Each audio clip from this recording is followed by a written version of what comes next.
Okay, guys, please talk me the heck down here because I am feeling bearish as all hell. Welcome, everyone. Welcome back to the old card shop and another episode of the Cardboard Hands podcast here. We are back again with another episode, and this week, well, it's the same old, same old. I'm feeling pretty freaking bearish here, and I'm hoping my co-host can maybe help me out. How you guys doing here? Hold on, let me get ready for this. I'm not prepared. Let's go with you, Flex. Good, just chilling, sorting through some cards. We're gonna talk about it, but PSA stuff, you already know. Okay. But well, have you been doing any CGC lately at all, or no? I was going to, but then I decided I hate CGC. So damn. Okay, bro, I don't like CGC, but that's just me. You know what I mean? I know a lot of people are super into CGC, but I just can't hang because basically for me, it's like. Once PSA, I had a CGC sub ready. It was like this big. And then once PSA was like, oh, $18, I was literally like, dude, I'd rather just put it in PSA. And then it's like CGC feels less liquid to me.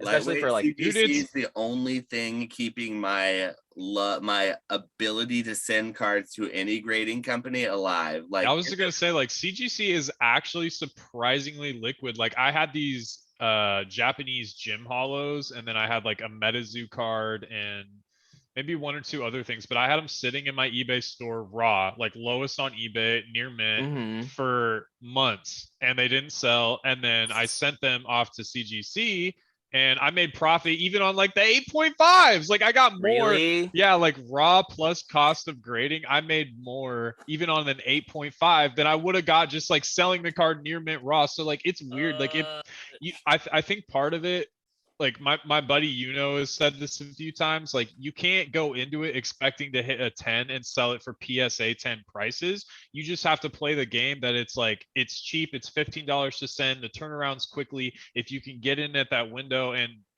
get in cheap on the initial card price and then sell the card for like 80 to 120 in a 10 or something like that, like you can make good churn like that. But kind of like you said, if it's going to hold like a substantial extra amount of value, I guess, by just waiting and sending it through the 18, then it's like, definitely more worth it to send here. Give me your logic on these cards. I have this box right here. So it's all WotC Japanese hollows. Jesus. But it's like, watch, like it's like all this type of stuff. You know what I mean? Yeah. And so I'm in, let's talk, I'll just tell you the whole situation. So I'm pretty much in profit on everything off the whole lot. Like I paid $1,700 for a lot. I sold one of the packs that was in there for like $5. I sold like a binder thing that was in there for like $2. And I graded some of the better cards. Like there's a Misty's Tears 10. There was a Dark Espeon Japanese 10. Basically, I'm pretty much in the green, and I was trying to maximize this. But I was thinking about just dumping it to some homie for like, I don't know. I told him $1,000 for 93 of them, but I don't know if I should just grade them. Do you know what I'm saying? I would just grade, man. Like, I mean, I guess if it's like super unpopular Pokemon or whatever, then like, These are some of the better ones. Hold up. But they have weird talking 8s and 9s. Are we talking 10? Yeah. Well, yeah, that's true. Like, I don't know where they would. I don't think they would PSA 10. I took out all the ones that can 10, and they're in my PSA stuff already. These are like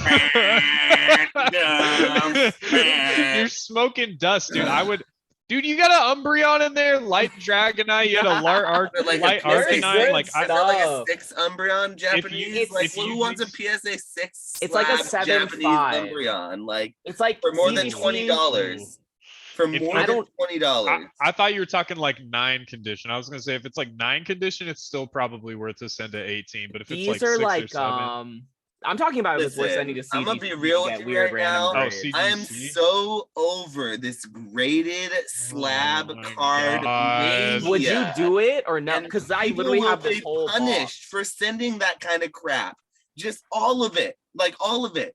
And there will be punishments if you can dump that for $1,000 right now and not have to wait 6 months. What's the turnaround time for PSA's $18? Yeah, I wouldn't do those PSA. They're already everything I'm sending in PSA is already done. These are ones where I was like, oh, this is my CGC file. Okay, well, CGC is another story. But if we're talking about PSA, where we're talking about sending something off that is potentially worth something now that is still in an inflated place that is in 6 months from now, maybe 6 months. Because here's the thing, $18 a card for this month.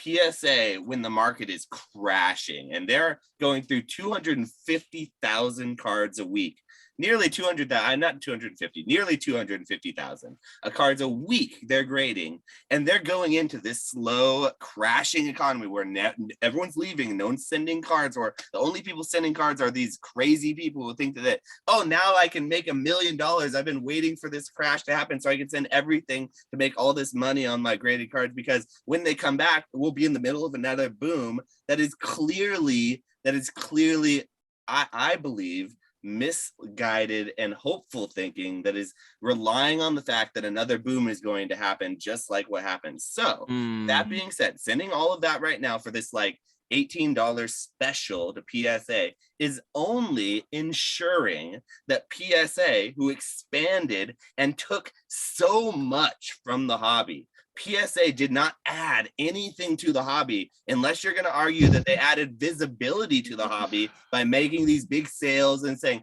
PSA 9 this, PSA 10 this, and then their name was the slab, and that made people want to grade cards more, and that made them more engaged with Pokemon. But they are not good for the hobby. Grading companies take money. What? I don't know. Dog, you People are make money off of grading companies, but grading companies make money off of people. They are not good for the hobby as a whole. People who make money off of the hobby aren't bad for the hobby. That's not what I'm saying. All right. PSA is a leech. BGS are leeches. A leech? What? They are Hey, parasites. I am not kidding. They take every time you send a card, and every time that they grade it, misgrade it, and you crack it out, and you give them more money, and you give them more time, and you give them the leniency when they mess up, and they take 6 months, a year grading your cards, and you say, oh, they just got overwhelmed. It's okay. I'm going to make money when I get my cards back. It's fine. All I hear is you're giving them leeway to give bad business practices, to literally take your money on a loan for indefinite amount of time to expand. Wait, hold on, slow down. What bad business practices, like, specifically are you talking about? Just like from 2 years ago, then customers, so making a promise on turnaround times and taking your customers' money and then breaking that promise for, I don't know, over a year. I know people have submissions from 2020 still out. Yeah. And then they opened up and started taking more submissions in the promise that they'll be through. But before they're through, they're making more promises. What good is a promise from somebody who has already broken every promise they have ever tried to make? Oh my God. Okay. All right. You can't believe anything they make. So, okay. So my point with $18 is this. They're giving this $18 after they just had $50, and then they gave us the $50 as some lottery tier. There was some like Arceus's gift to us Pokemon lovers. Like, oh, here you go. We'll throw you a bone at $50 when they still had their backlog. Okay, hear me out. So then they lowered it to $30, and they're like, hey, we're open to $30 now. Go ahead and send to us $30, right? And the same, like within 2 months. And now they're giving, oh, look, it's $18. Send as many as you want. Go, quick. Only this month now. I guarantee you, they don't have enough graders and enough demand to meet the next 6 months of their projected business plans. And they're trying to grub and get as much as they can right now as they possibly can. And in the next 2 months, they're going to lower it to $20. I don't know, $25. They're going to lower it again, because they're going to see so much less demand, because everyone who wanted to send at 18 is going to send. And they're going to be, oh, well, I'm not going to send anything until it lowers to less than 18. So how is PSA going to get anyone to send? Because then the people who didn't send, like me or other people who are waiting, aren't going to send until low enough. They're cheap and they're waiting. They don't care. They're collectors, or they're patient, infinitely patient. And PSA, they're not going to play those games with PSA. And PSA is going to have to, because they opened up a new branch. They just opened up a new division, They had all these graders. They just had the biggest years ever, and they extracted all this money. So of course they're going to use that capital to get hire more graders to expand their operations. So they're ensuring their next 6 months by giving this 150-day turnaround time for their graders in a down market. And do I want to give PSA more money, like thousands of dollars that I can't say no to later on down the road when the bill comes to pay for those slabs, and then I can't sell those slabs, my PSA 7, 8, 9, Watsy hollows, whatever, this crap that people really just want for their binders, the real collectors just want for their binders. If it's not a 10, then who cares? I don't know, man. That's why I say you guys got to talk me down on this, because I think that I'm not giving PSA a dollar of my money if they can't get my card back within like a month or 2 months, because then I can at least send my card and I can grade it and I can sell it in a market that I'm at least comfortable with. All right. Hold on. So I'm sorry, I'll stop. But No, that is my soapbox here. You're good. So like I understand, like I mean, no one expected the boom to happen the way it did. PSA definitely was like not prepared. CGC wasn't prepared. Beckett wasn't like none of the grading companies were prepared for like what happened, how many cards, like the influx.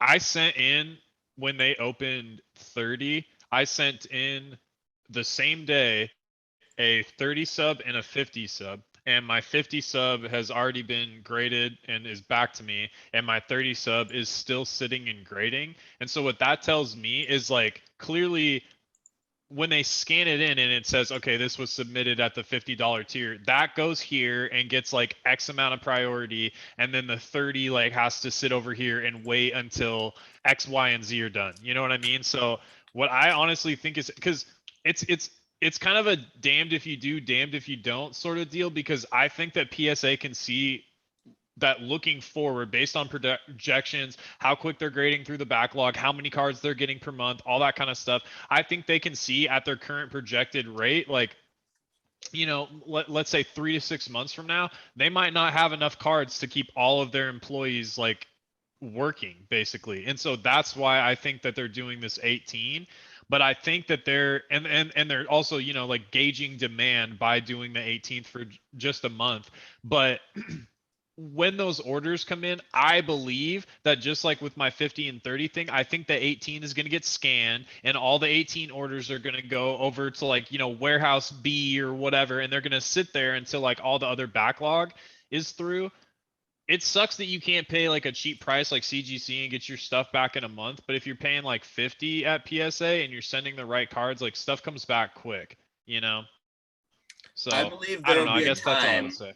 I believe there will be a time where your $10 bulk submission will come back almost as quickly as your $50, $30 like economy or standard submission, or the express submissions that are like 2-3 day, like walkthrough or whatever. Those will actually be 2 or 3 day. Whereas now it's like a week, I believe. I haven't sent a walkthrough in ever, but I've heard from people between the shipping, it's like 1 week, maybe a little less. You know, if you send on a Monday, get back on a Friday.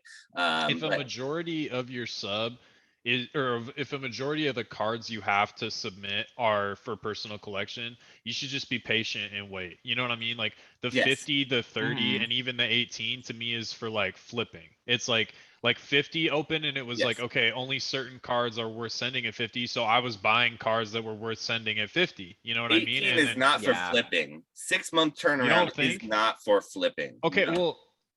Well, let me, I should let Flex talk too, but like, so in my mind, certain things are going to get destroyed. Cause like people like Dan, for instance, like Dan's sending off like 100 Greninja Gold Stars or whatever. So like, he said he's sending less than 20, I think. Is oh, did he? Okay.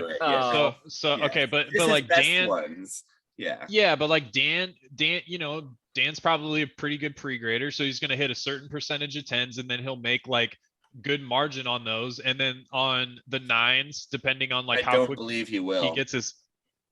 I do not believe he will make margins on those gold chargers. Even if half of them get 10s, at $20, I think. Here's my, but that's another thing altogether. I'm sorry.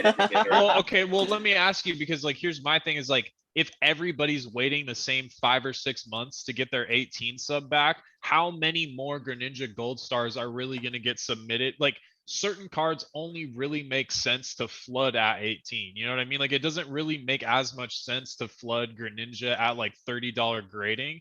So if they close the 18 off, do you get what I'm saying? So like they're not going to close the 18 off and not lower it again. They're going to close the 18 off. It's going to be 30 for a month. They're going to lower it back down to 20 once they gauge how much they have. I'm telling you, they do not have enough demand in order to push their next 6 months of projected labor. You said it yourself right now. They're going to have to lay people off, and they're trying to push that on us after already leeching us dry. I don't know if it's that. All right, let Flex talk. I don't know if it's that intense. I don't know if it's that intense. That's what I'm saying. I don't know. I view it a lot differently, I guess. It's just like, I don't think they've exploited us like anyone for any money. It's like at the end of the day, it's like every price has its own use. Does that make sense? And it's like you have to keep, I don't know. I just view it as like it's just the system in place and you just have to work around it. You know what I mean? And it's like at 18, yeah, of course, if you send in certain cards, you're gonna screw yourself. Like, I don't know about the whole Greninja Gold Star thing. I'm in, like, for me, I'll show you what I'm sending. Do you know what I mean? Let me see what I'm at. Like, these are the ones I'm sending to PSA, like at 18. It's like a bunch of like these, and they all have 10 like possibilities, you know what I mean? So if I hit a few 10s, then it's like chilling. And it's a lot of like EX era, like, I don't know, like this type of stuff. Like, so I'm like, want to tie up your money for that long and wait that long on something though? I don't think it's tying it up. Also for me, no, go ahead. It's like for me, it's like, dude, like I'm trying to maximize my money, I guess. It's like a lot of the stuff when I send it in, I get in at a certain price point where it's literally like, if it's caught up in that much time, like, I don't know, I could sell this card raw. Let me find one. Like I could sell this card raw for like what? Like, oh, this is one I cracked too. This one got a 5. But I don't know what's up with that. But that's like a $10, $15 card, maybe, right? Like raw. It looks nice if it doesn't have a huge damage. Something? But anyways, it's like I can sell the card raw. What's gonna be graded as a 9 or an 8? Like $20, $30? Dude, I think 9's for a Gardevoir. I don't know. Probably like I would say at least 65 or something like that. 75 maybe. I don't know. The margins make sense to me instead of just dumping everything for like $5-10 as opposed to like a Gardevoir. Like what? Who wants a mid-era Gardevoir in like a 6, 7, or an 8? You'd be surprised, man. You'd be surprised. Like mid-era, dude. I listed for what? A binder? Who's collecting whole sets of 6 and 7s of like EX Dragon? You know what I mean? Dude, I like mid-gen, like reverse hollows, but I don't know. Mid-gen has some of the best arts. But dude, you'd be surprised. I just got a PSA return back. I got an Infernape. It's like from a deck, like a half deck. It's Japanese. I got an Infernape level X. The art is horrible, dude. I got a PSA 10 back. It sold within like an hour. It's a PSA 10 though, of course. Yeah. Yeah, I know. I'm just saying. If he gets a 7 on that Gardevoir, Flex is gonna sell that Gardevoir to rattle later on down the road to crack that shit on his channel and put it into his binder because he got it for way under market value. And he's be like, oh, this guy graded this when he shouldn't have, and I'm gonna be taking advantage of it here. A 7 is not the move. A 7 is not the move, but like a 9 with like a 10 possibility, like I think those are. And then on some cards, market that might go for a premium, but in a market that actually is where it should be, it's leveled out. It's not people who are irrationally spending or irrationally trying to go for 10s when it's clearly a 9. I think it's much less reasonable to think that that's going to command more than the raw price of the card. If it doesn't get if it gets an 8 or a 7, you're going to be in the negative, I would think. And that's not to down on the Gardevoir. I don't think that was the best example of the card, but also it's like the majority of my cards, I feel like they're all gonna 9. Like, of course, there's gonna be like, those 7s, those 5s, those 4s, or whatever. But it's also like it's as long as you win more than you lose, that's all that really matters. That's how I view about it. Like, I literally am submitting all of these, and it's like I don't need to win on all of these. I don't even have to win on half of them to be all right. You know what I mean? Think so like you'll be able to, if you were to wait, and this is why I'm not submitting a single $18 card right now, is because I think that I'll be able to submit that type of stuff at $10 and $15 and get it back within a comparable amount of time, but sending 3 months from now. Because in 3 months from now, I think they're going to be so caught up and so quick behind their grading, and there'll be so little demand for more graded cards hitting the market that they'll need to basically, they're like, well, either we're going to lay people off or we're going to put all of our people to grading, and they're going to have to start grading like all the submissions as quickly as we can just for work. And then they'll start grading all the submissions. They'll start doing bulk submissions. They'll get through the backlog, and you'll literally be able to send for bulk. And like you used to be able to in 2019 and 2018, send bulk and get back in a week or two, and like within the same month. So why would I send $18? That's an interesting. Now, and in 3 months from now, I think I could do the same thing at $10. And if I can't, the market's gonna be in such a place that I don't want to send 1,000 cards and give PSA however X amount of $18,000 to send them that in 6 months from now, when I'm like, shoot, Pokemon is not in the place it was 6 months ago. I think people who are making all these huge submissions, all these people who are like super excited, I don't want to say they're wrong or anything, but I think they're going to be sorely punished for this decision if their sole intention was to then flip those cards onto the market. Now, if you're playing sort of a game where you collect slabs, you like certain Pokemon, you're very selective about what you're sending. You're like, I'm sending at 18 now because it's for my personal collection, or it's things I'm confident in. I think it's well within the value. Like, I'm trying to sneak it under that value of 200, which I also think it's ludicrous that PSA is going to like let anything sneak under their value at these days. They've shown recently, Nat Turner, since he's taken over, that they are clearly willing to upcharge anything. You know what, that dude, there's a podcast I was watching last night, the PK and like all that. There's a huge podcast with all these PokeTubers on it. Oh, I saw that. Some dude said that they upcharged him. I forget, it was one of the big PokeTubers on there. They said they upcharged him like $10,000 on one of their cards that they sent. It was on the Pikachu Illustrator. Yes, it'd be the Pikachu Illustrator. Yeah, so it was like they upcharged 10 grand PSA, and they charge already the service fee to grade that card. So like they're already getting what they need to get, and no other company does that. That's PSA's thing, is upcharging. So you think they're not gonna like upcharge every card? They didn't upcharge mine. I'm the Slowking 10 that I did in bulk. They did not upcharge it. What? That's crazy. That's insane to me, though. That particular what you just said right there, and that is crazy. By the way, I don't know if any of you guys heard, but Flex graded a Slowking 10 Neo Genesis. Was it the Unlimited? Wait, what? Well, it was the Aquapolis. It was the Aquapolis. I thought it was sorry. That's Charvy's oh favorite. my god! I know, he's gonna want it so bad. So you already have a lineup buyer for that. That's gonna derail us. But do you have a buyer lined up for that already? Because that's a crazy card. No, I just have it in my inventory. I just have it. I'm really bad about cards where I'll be like, oh, this is sick. I'm going to put it in my box for a while. Have you got any offers on it or anything yet? I'm curious. I don't think anyone knows I have it except you guys. Like, oh, honestly. Man. Well, now a few people are going to know about it. But the Aquapolis, that's pretty. I thought it was for some reason the Neo one. That's okay. That's still crazy, though. But I was going to say real quick, just not to like, but dude, like they didn't upcharge me for anything. Like I'm like the Ladia, because this was when everything, it was like, dude, what was it? When I sent in, I think it was 99 max declared value. Why are they upcharging some people and not others then? That's so weird. I don't know. They upcharge everyone who's bummed, who complains about it. I don't know. I have no clue. I'm just kidding.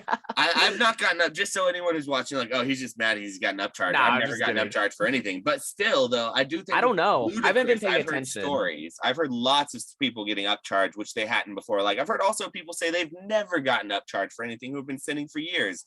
And that also seems ludicrous. Like I've heard people say, oh, I've sent things that a base set Charizard has gotten a 9 and 10 at bulk rate, and it's not gotten an upcharge years ago, of course. It's like that is ridiculous, but okay, whatever. That's like an okay boomer kind of thing. But like I don't get why or how they do the upcharging, but to me it's ludicrous for me to think that they wouldn't be upcharging when they know that they could on every single order, because it's just another stream of revenue that they need to use in order to keep their business afloat and expand that they were formerly not capitalizing on before. So that's one of the things Nat should have done when he got there, was probably do the whole upcharging thing. Like I may be mad at it as like a consumer and not someone who's gotten hit by it, but as like a upcharge. This hasn't happened before, but it probably is something that should have been doing a long time. So the upcharging thing, I guess, isn't really the biggest issue, but it is ridiculous. But it's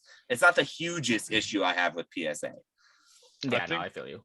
I think like with the upcharges, it's only going to be on cards where it's like obvious, like a Worlds card or a Charizard, or like an obvious banger that you try to sneak through in bulk. Like, but niche stuff, for instance, like I just graded these 2 Bandai cards, and the only like recent recorded sale was for an 8 and it sold for like 250, you know what I mean? But like if I could, if I snuck that in under 199 or whatever and it hit like a 9 because it ended up getting a 9, like I don't think they're going to catch that kind of thing. Like they're not going to catch random niche stuff to where it's not worth their time. I think they've got so many cards to grade still that like it's maybe it makes more sense for their time to just continue to grade rather than to try to catch upcharges. I don't know, like if that makes sense. Like because how long it takes for the employee to stop and like look up price.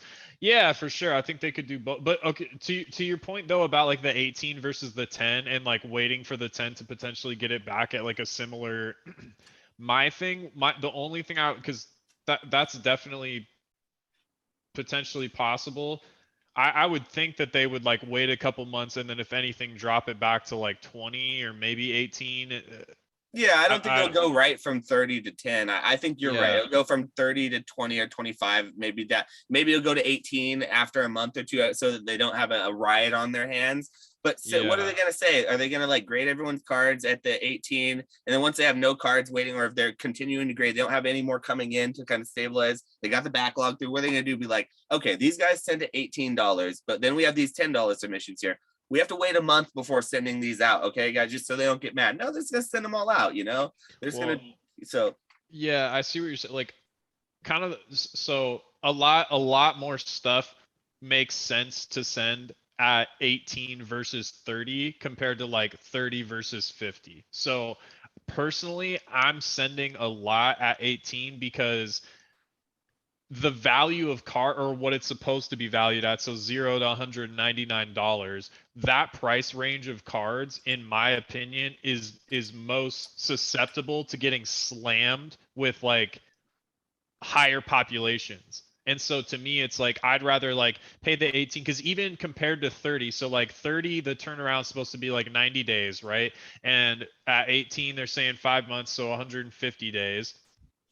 I'm by going with 18 instead of 30, you know, it's 2 extra months, but I'm saving 40% on my grading fees. So unless I think the market is going to correct 40% in 2 months, it still makes more sense to just go with the 18, get it back because I'm scared of what happens when like big whales 18 submission returns hit. You know what I mean? People like Dan, Nick, Echo, like stuff like that. And you've got like thousands and thousands of cards just like slamming the market all in that, you know, $0 to $199 price point.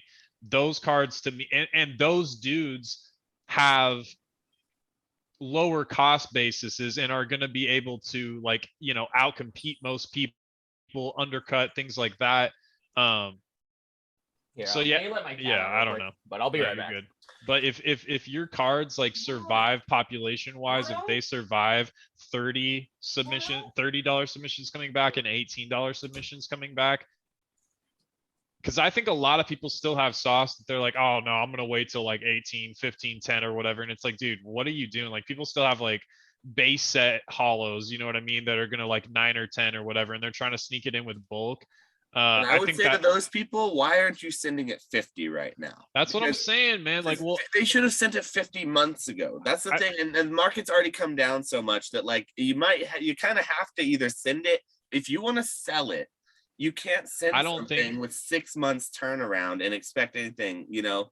Yeah, like I saw a guy in Pokenomics who had like a bunch of staff cards, and he's like, "Oh, I'm gonna send these when like grading gets cheap." It's like, dude, those are staff cards. Like, what do you do? Like, you know what I mean? Like, worth more than 200. Yeah, exactly. But I think in his head, maybe he's like, "Oh, I'm not trying to sell these. I just want to like grade these to have, and so like I'm gonna wait for grading to be send cheaper." It 30 but it's like, then, so you would send it at 30. That's what I would. Yeah, but to me, it's like, dude, you can't. You're not gonna sneak a top 32 buy at that's why I think the $18 tier is a bit of a joke, though. That just for those reasons personally, and I get what you're saying with that. You'll get yours back quicker at the 18 than the $10 tier that gets submitted that I'm talking about. But like if what and here's what I'm leading to, if what I believe is going to happen happens, and it's sort of leading to that direction, it's not going to matter. These slabs are going to be almost better to have raw if it's not a 10. It's going to go back to, if it's not a 10, it needs to be kind of cracked out. Or it's like, what's the point? Like, who's collecting 8, 7, 6s of these random, like, because those cards are cool. Those cards are really cool and they have value, but they need to go in a binder next to all the other cards that for set collectors. You know, those are the people who are buying those cards, are set collectors when it comes down to it. Not that the stonkers are buying them to resell to the set collectors, but like when all the stonkers are left and only the set collectors are back and left, then they're gonna basically wait. Like, I hate to say it, and that's just, I mean, and maybe I'm infinitely bearish on slabs, and I've been saying this since the get-go. Anyone who's watched my channel has always heard me ridicule slabs and say that I don't believe in them and I think that they're overvalued, and I just think we're seeing that now. The market in general is in the tanks though, so my bearishness has little, it doesn't have all to do with the graded cards. People may misconstrue this bearish hat and my rant against PSA and the $18 submissions as me just thinking that slabs are bad. Oh, no. Right now, a lot of things are bad in Pokemon, it feels. And I'm not feeling very confident about the near future of Pokemon in this time. So mostly what I was referring to early is this. Yes, I'm not even feeling with good Lost about Origins. Pokemon.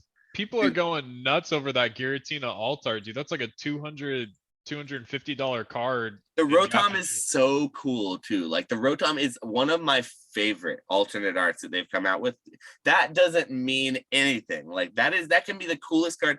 The general public has no culture with what they love.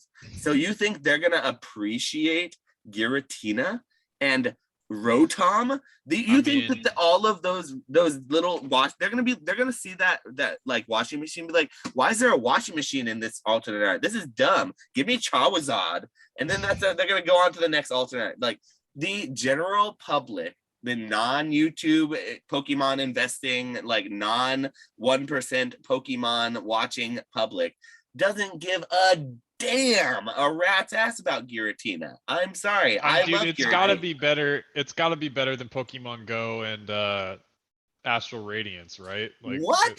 Pokemon Go was, first of all, a garbage set, and that thing had mass appeal with Mewtwo. And the Pokemon Go, like, the thing about Pokemon Go is, like, I had this dude. They like, let I got 5ban do an alt art though. Like, the alt art is CGI. That's I know, both of them are. They're both ugly. Like, it's a Mewtwo, but if you want an alternate art Mewtwo, that's the only set you can go to. So if you are an alternate art collector and you're collecting all the alt arts, you're gonna have to go into the darkness that is Pokemon Go at some point to try to go for that alt art. But that's neither here nor there. I had a delivery the other day from DoorDash. The dude knows I'm a pack breaker. So he was like, he doesn't talk about Pokemon ever, but he knows I'm a pack breaker because, like, we talk. I've seen him a few times. I wear a Pokemon shirt. And he's like, hey, man, did you hear there's this new Pokemon set out? It's like Pokemon Go. And he's like, he's not a Pokemon guy. He's a delivery driver. I was like, yeah, I've heard about it, bro. I've opened a lot of it so far. It had come out like a week or two earlier. And he was like, yeah, man, it looks really cool. I think I'm going to go buy some. I don't even buy Pokemon cards. I was thinking about you. I was like, oh, dude, that's funny. But yeah, like, it's got mass appeal for the Pokemon Go just name for the casuals. So, like, I don't know, us people who, like, are used to, like, a real good set, like Brilliant Stars, Evolving Skies, like Cosmic Eclipse, that has, like, culture and class and depth and, like, a collectability to it. Like, the normies, they love Pokemon Go. So, like, and there's a lot of normies out there. So, like, I gotta shout out Pokemon Go for what it is, okay? Like, it's not the worst. I'm done with it and I'm not excited anymore about it, but it's not the worst set that they put out. Like, and it's still a specialty set too. I sent like 10 of those rainbow Dragonite V stars to CGC, so hopefully gonna hit like perfect 10s and at least Dragonite's cool, but he's another one of those Pokemon that's like, yeah, who cares about Dragonite? Like, it's my favorite. What? It's my favorite. Dragonite Pokemon. Cards are so expensive. What are you talking about, dude? Expedition Dragonite, Fossil Dragonite, like, dude, Dragonite cards are expensive. Light Dragonite. It's not Charizard though. That's my point. Gosh, I don't think it has to be Charizard or You're Pikachu. too bearish, bro. what about this? Rayquaza Gold Star is more expensive than Charizard Gold Star, and you feel like, oh yeah, well, Deoxys is a rare box, but still, dude, it's like It's a Gen 3 Pokemon. Like, I don't know. I wish I had the price history on that card, and I wish I knew what it was like before all these Poke YouTubers and all this, like, these people pushed and pumped that card in particular so hard. Like, I've never seen a Rayquaza gold is star. badass. Gen 3 is, I love Gen 3. It's cool. But It's cool. The Charizard's cooler. Charizard's way cooler. The Gold Star Charizard is like one of the coolest Charizard artworks. Like, I have that card. I can bring it out and show you if you want. It is the coolest freaking card. Like, the Charizard fireball that he's blowing in the picture has this unique hollow pattern. It comes off the picture in such a way that, like, is chef's kiss. But, like, that is neither here nor there either. So anyway, I don't know, and I don't have the knowledge or the price history of that card to really make an argument against that gold star. I would potentially think that that gold star was pumped a little heavier, though, with the fact that EX Deoxys is pumped. And I also feel like EX Deoxys is highly overrated, not just a little bit, but highly overrated, because the reverse hollows are just ugly. Like, they're just straight, that crosshatch. What? The crosshatched. You don't like that pattern? Oh the my only god! time they ever did dude. it, the reason they only did it once is because it was so ugly. Like, they only did all of them once. There's a couple they did a few times, like two or three in a row. Like, but like the Delta and the Hall. Yeah, there's a couple, and I didn't particularly like those very much, but I guess they liked them at the time. But in that particular instance, the EX Deoxys one has got to be one of my least favorites. Like, it is not. It can't hold a candle to, like, the. Okay, let's name the best ones. Okay, Unseen Forces, number one. Number two is Hidden Legends. Let's not forget about that Cosmos Hidden Legends. Okay, Hidden Legends. And then number 3 is Fire Red Leaf Green. Green, yeah. The Hidden Legends oftentimes gets forgotten about, and you can make an argument that it's up above Unseen Forces, but I think that Cosmos, it pops, but I think the reverse hollow Pokeball the Unseen Forces has, when it doesn't have that terrible print line through it, when it's actually good, like, that is some of the best reverses we've ever seen in the hobby. And Team Rocket Returns. That's 4. That's number 4. Yeah, EX Team Rocket Returns is fire. Everyone tries to put that as number 1, and they're strictly wrong. EX Emerald's pretty good. It's like the Pokeball. Like, that one's cool. That one's up there, top 5. Yeah, I'll give that. I'll rock with that. I'll rock with EX Emerald for sure. Pretty good. But like, that's the thing to me, is like, I don't know, man. I just think that, like, slabs are overvalued, and I just think, like, people like base set and jungle Watsy, blah blah blah blah, but like all that stuff's always gonna be stupid liquid probably, but you can't just stay there forever. You know what I mean? Like, at some point, like, if you're gonna continue collecting or whatever, like, you're gonna move on to some other shit, and maybe you just move on to Neo or E Series or whatever it is. But a certain percentage of people are gonna move into mid-generation stuff, and, you know, maybe even like EX, XY, like Black and White, Heart Gold, Soul. So, like, they're gonna move into other stuff, and there's a lot of cool arts and a lot of low pop cards. I don't know, man. Like, I just think, like, if you're bullish on the long term at all, like, eventually people are gonna find their way into. I mean, I personally think, like, some of the reverse hollows are probably, like, undervalued, because you can buy them in PSA 9 for like $40, dude, and it's like cheap. Yeah, they're very undervalued right now. I believe that about reverse hollows. Yeah, I mean, the packs of some of these sets are like $200 to $400. You know what I mean? And, like, yeah, you get a reverse hollow every pack, but, like, to pull any specific reverse hollow is going to be somewhat difficult, and usually they're going to be like 8-9 condition fresh out the pack. So it's just like, there's a lot of cards out there, and so for anyone to go up in value, it's like there needs to be demand. But why are we slabbing everything is my point. My point is, why are we slabbing everything? The slabs are sick. But are they? Dude, yeah, they are. Okay, before even all of this, I feel like even I'm still listening.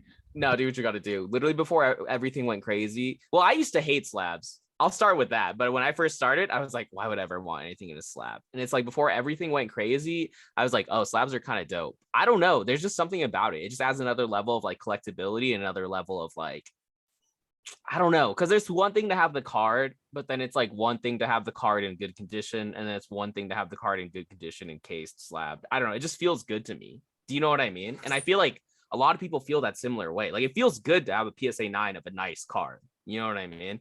The way I interact with the hobby is so different that maybe I am jaded with it, because I just don't like I don't need to own anything. You know what I mean? I like the satisfaction of having it come through my hands, but I don't need to have it. So like, I guess that part of me can't ever understand someone who's a truer collector who like Yeah, no, I wants know that what you're PSA 10 to have the only one in the world and be the owner of that, to look at it and cherish it. Because like once I have the thing, I don't ever look at it and cherish it really. Like I was making a joke in ZNG.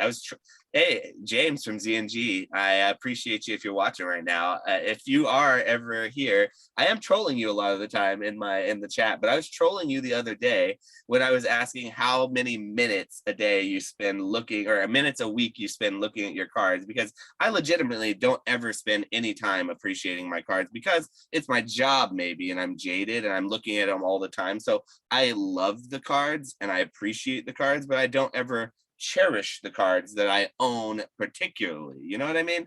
I guess I don't covet them. The right word is I don't covet. And so like once I own the thing, I'm perfectly fine just getting rid of it and letting it go through my hands. I get the satisfaction out of it. So like to me, owning a slab and therefore paying a lot for a premium for a certain slab when it's just something that I think is going to come and go, maybe I can just not wrap my little ape or bear mind around it, because like it's just, I don't know, maybe I'm not that type of a collector, because to me it's good enough to have a binder with a card that's sort of like okay quality, or even go and look at the card online. Like I will admit that there are some cards that are way cooler in person. I was just saying about the Charizard, how like the fireball comes off of the thing and you see it. I was just saying that personally. So like I will admit to that. But I do think that like maybe I'm not the right collector. I'm not the type of collector that can understand why paying a premium for something like it's a low pop slab would ever matter. And I would love to talk to someone about that type of collector. And I know a couple of them to really get into that philosophy, because like, it's just not me, I guess. And like, yeah, maybe that's what it is. It's like, I'll never understand that. It's not me. And that's why I sell them. But that's also just like a majority of people in general don't really care about the low pop shit, right? Because if I would everybody argue a was lot like, of people right now do that. I don't know I you know, only in like our circle of like the super financial card flippy YouTube yes, like that, but market talk. PokeRev, dude. PokeRev pumps that shit hard. He goes Yeah, on, but he's always like, oh, let's low pop this and put some money. Or I mean, I used to at least. I don't know if he does I think anymore. he's kind of like us though in a way. I mean, he has to be, right? Well, he's one of the biggest Pokemon channels. I only use PokeRev as an example because he's the most mainstream, biggest Pokemon channel out of all of them. He's got over 1 million. Besides Unlisted Leaf and Leonhardt, there's no bigger. And he's like, so like, and those two, they don't, Leonhardt does. Leonhardt's one of the most, and he does that low population, like money. Like, so I would argue that it is very mainstream, that the whole low pop. I would only argue that even though it's that mainstream, I don't think people really care about it that much. That's where I think you're going with this, Retro, is that I think what you're trying to say is, well, I'll just let you say it, but I think I know. So yeah, like I don't think like people. I think people. I mean, dude, unlimited Charizard. Like, there's a ton of base unlimited Charizard, but like people are gonna want that shit forever. Forever. There's a ton of Ancient Mew. People are gonna want it forever. There's a ton of the WB Pikachu promo. People are gonna want it forever. It's just, it is and what it is. And then there's a hollow Dustox from EX Dragon. Well, and a lot of people. And that's, yeah, there you know is. what I mean? And I mean, you know what I hey, mean? I actually have that in my 18 grading pile. That I have the Dustox, the Beautifly, like all those. But and that's a lower population card than any, and a harder card to grade than, and probably a rarer card than any of those more liquid, big, like pop, like Watsy, whatever, Lapras, any of that stuff.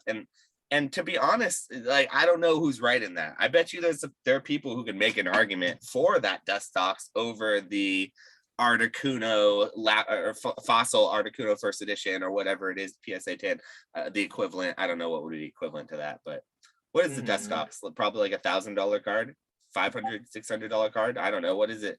What's a hollow first? I mean, in English, it's probably, I only have it in Japanese. Oh, so I thought you meant the English one. Okay, fair enough. In English, it's probably a lot more expensive. I don't know. Like the low pop thing to me, as a collector, it's kind of cool just because it's not necessarily like, oh, no one else can have this in like a selfish way or anything like that. It's just the idea that like, damn, there's only like 10 of these and like I have one. Like, humans like shiny pretty things. crazy. We like shiny and like things. Yeah. And as a grader, it's cool. Like when you're grading stuff, if you can find something mint and you grade a low pop card, like I just graded Team Magma deck kit, uh, Team Magma's Groudon and Team Magma's Aggron Hollow, and Love those are like those. pop 3 and pop 4, and it felt good. It was like, damn, I just graded a pop 3 card in a 10. Like that, it's just, Feels That's good crazy. yeah, because like you it's definitely command a cool. premium for it too. I will tell you, have you sold those low pop stuff before like that? Have you ever had the ability to literally control the market? Like where what I mean is like where you got an offer for something and it was a low ball offer and you turned the offer down and you raised the price and the next price higher sold as a principal. That have you had that type of a low I population don't card? know. I don't know if it's gotten that crazy, but you know, like I mean, like on this Bandai, I don't know if it'll show up, but like this Bandai stuff or what? It Oh could no. get that, but that's my point. Is that Bandai you could have that type of a low pop if the demand is high enough for that card, and that's what low pop can give you that type of power. But Yeah, low but I pop mean, doesn't like, automatically give you that kind of power, though, for sure. yeah, but it's genuinely hard to find those cards in good condition with Pokemon. Like, it's always gonna be the demand thing, because like at a certain point, yeah, like you're gonna run out of Giovanni's Gyarados or whatever first edition hollows or unlimited. Like at a certain point, you're gonna run out of minty ones of those to get graded. But it's just, well, is the demand gonna continue to be there? Because it doesn't, like, the population doesn't really matter as much. You know, like there's cards in E series that are pop like Expedition Blastoise, for instance, in PSA 10 is pop like 53 or something.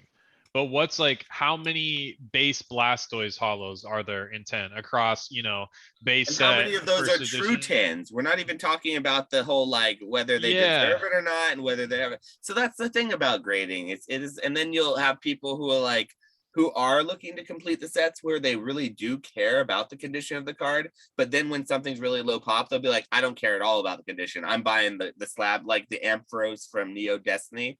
Like Jim Mint, I think is himself. He has a $10,000 bounty on that card for a PSA 10, the unlimited Ampharos from not Destiny, Neo Discovery, right?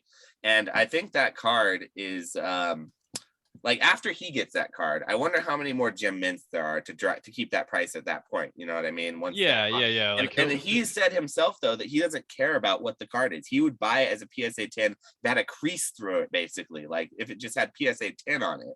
And that's because he's been trying to look for it for so long that he is literally willing to, he's like, yeah, I like the strong versions of the cards I can get him. When it comes down to it, I'm okay with anything. And I think that's how any collector is when it comes down to it. And at that point, PSA has so much power. And at a certain point, they know that they've got to be leveraging it. And then you've got the whole population control thing that comes up with like Charizards, how they say that they grade Charizards harder, especially base set Charizards, especially now compared to when they did, blah, blah, blah. One I mean, cert, they zero grade cert, everything. They grade everything like a little bit harder, six but cert, nine cert, whatever. All these theories, they're all theories, but I'm sure they have some basis of truth in them. Man, I'm really in a ranty mood tonight, aren't I, guys? I'm so sorry. I've been needing this no, though. you're I'm good. sorry. You're good. I don't know, man. I was gonna say I feel like a lot of that stuff is like excess stuff to think about. At least for me. Do you know what I mean? I feel like at the end of the day, it's like I don't know. I don't know if I'm not trying to derail, but I'm like for me, it's like the true tens and all those arguments in like strong tens versus weak tens. It's like it's a 10, so it's like heck it. You know what I mean? And as long as people keep paying for it, I agree with that. But from a seller's perspective, but from like a buyer's perspective, I'm just trying to see it from the buyer's perspective. And I'm trying to like turn it around. You know what I mean? It's like, what are we doing here? I think that like it's actually pretty optimized in the sense that like, and it'll get more optimized over time as like more cards are graded, you know, more population of stuff comes out, grading gets cheaper, blah blah blah. Like I think margins will tighten. Like it's going to be a function, how much you make is going to be like a direct function of like how hard you work and maybe like how rare whatever it is that you're grading is, right? And so like the cards that are easy to access, like modern Pikachu promos, let's say, those cards are and they've already like optimized, right? Like modern Pikachu Japanese promos have like dropped to even like in a 10, like they're sub $100 a lot of the time. Those kinds of cards, like there's gonna be less of a margin on, but you don't have to work that hard. Those cards are super easy to source in mass for cheap mint, right? So like the kind of multiple you're going to make on your money is going to be small, but like to find some random E-series hollow or some like EX and perfect condition, like the multiplier you're gonna make on your money is gonna be higher, but you have to work harder and you potentially have to take a bigger risk. You know what I mean? Because like, and you won't find 10 when you find it, you'll find 1, and so you have to be able to make the larger margin on. No, I get that. So, it's optimized in that regard. Yes. Yeah. So I think it'll tighten a little bit over time, but dude, a majority of the stuff getting sent is trash still. Like it's not like people are sending 9s and 10s always pure sauce. It's just not like people aren't sending like only crystal Charizards and like you know what I mean? Like that's what I worry about though. That's like PSA 7 Diglett. Like I'm like, not worried because I'm not sending. If it's not so, what do you send at 18? That's what my point is. Like if it's not, your sauce should have already been sent. It should have been sent, and if it's not already sent, you should send it now to 30 or 50. And to get it before that slew is coming back in the next 6 months when they just, it's cheap and no one wants anything, which that's an overstatement. It's not going to be cheap and no one wants anything. Don't take that as like my exact statements. I'm still in Pokemon. I still have cases of Modern that I'm planning, for the future to do well. And like, I still like Pokemon, but to say that I think that the slabs are all going to do well is a totally different thing. But yeah, I just think that at $18, it doesn't make sense to send anything really. That you could, it's like if it's low tier, you should wait till it's lower because it's going to be lower money and then you're less risk and then it's like going to come back the same. But if it's really high tier, it should have been sent at the higher tier and like then you don't, or it should be sent now at the higher tier so you don't have to wait 6 months to get it back. So you can actually capitalize on it and like, make money on it before you just spend it all on grading and then have to wait 6 months and then like maybe get upcharged if it is sauce and like they see that and it doesn't seem to, maybe not, and then you just waited 6 months for no reason. I don't know, like that's I think that like if it's lower value stuff, like you're at bigger risk of once those 18 subs come back, like you're at a bigger risk of if you try and wait for $10 to send it off super cheap, then you might get boned because the same plays you want to make it 10, people are going to be willing to accept a little bit less of a margin and send those at 18. You know what I mean? Okay, so here's the play that I'm considering right now that you can help me decide this live that I was thinking about. I like PSA 1s, right? I'm a collector of PSA 1s. I don't invest. I don't even sell them really. People have been asking, they've been begging about PSA 1s every time I show them off and everyone's asking me to buy them. So I'm like, shit, I need to grade some PSA 1s. So I bought a stack of Southern Island Mews, 10 of them that were like damaged, all of them like water damage, it looked like it was in a flood, in a binder that got caught in a flood. They're all warped and everything, but they're all Southern Islands reverse holo Mews. And so I bought them all for like $60 plus shipping, ended up being like 69, and that was like one of the reasons I sent the offer. It was hilarious. I'm a child, what can I say? But I bought them all, and I was going to intend on sending them to get sent to PSA 1s because the price of a PSA 1 Southern Islands Mew is surprisingly high. They sell for between $100 and $200 depending.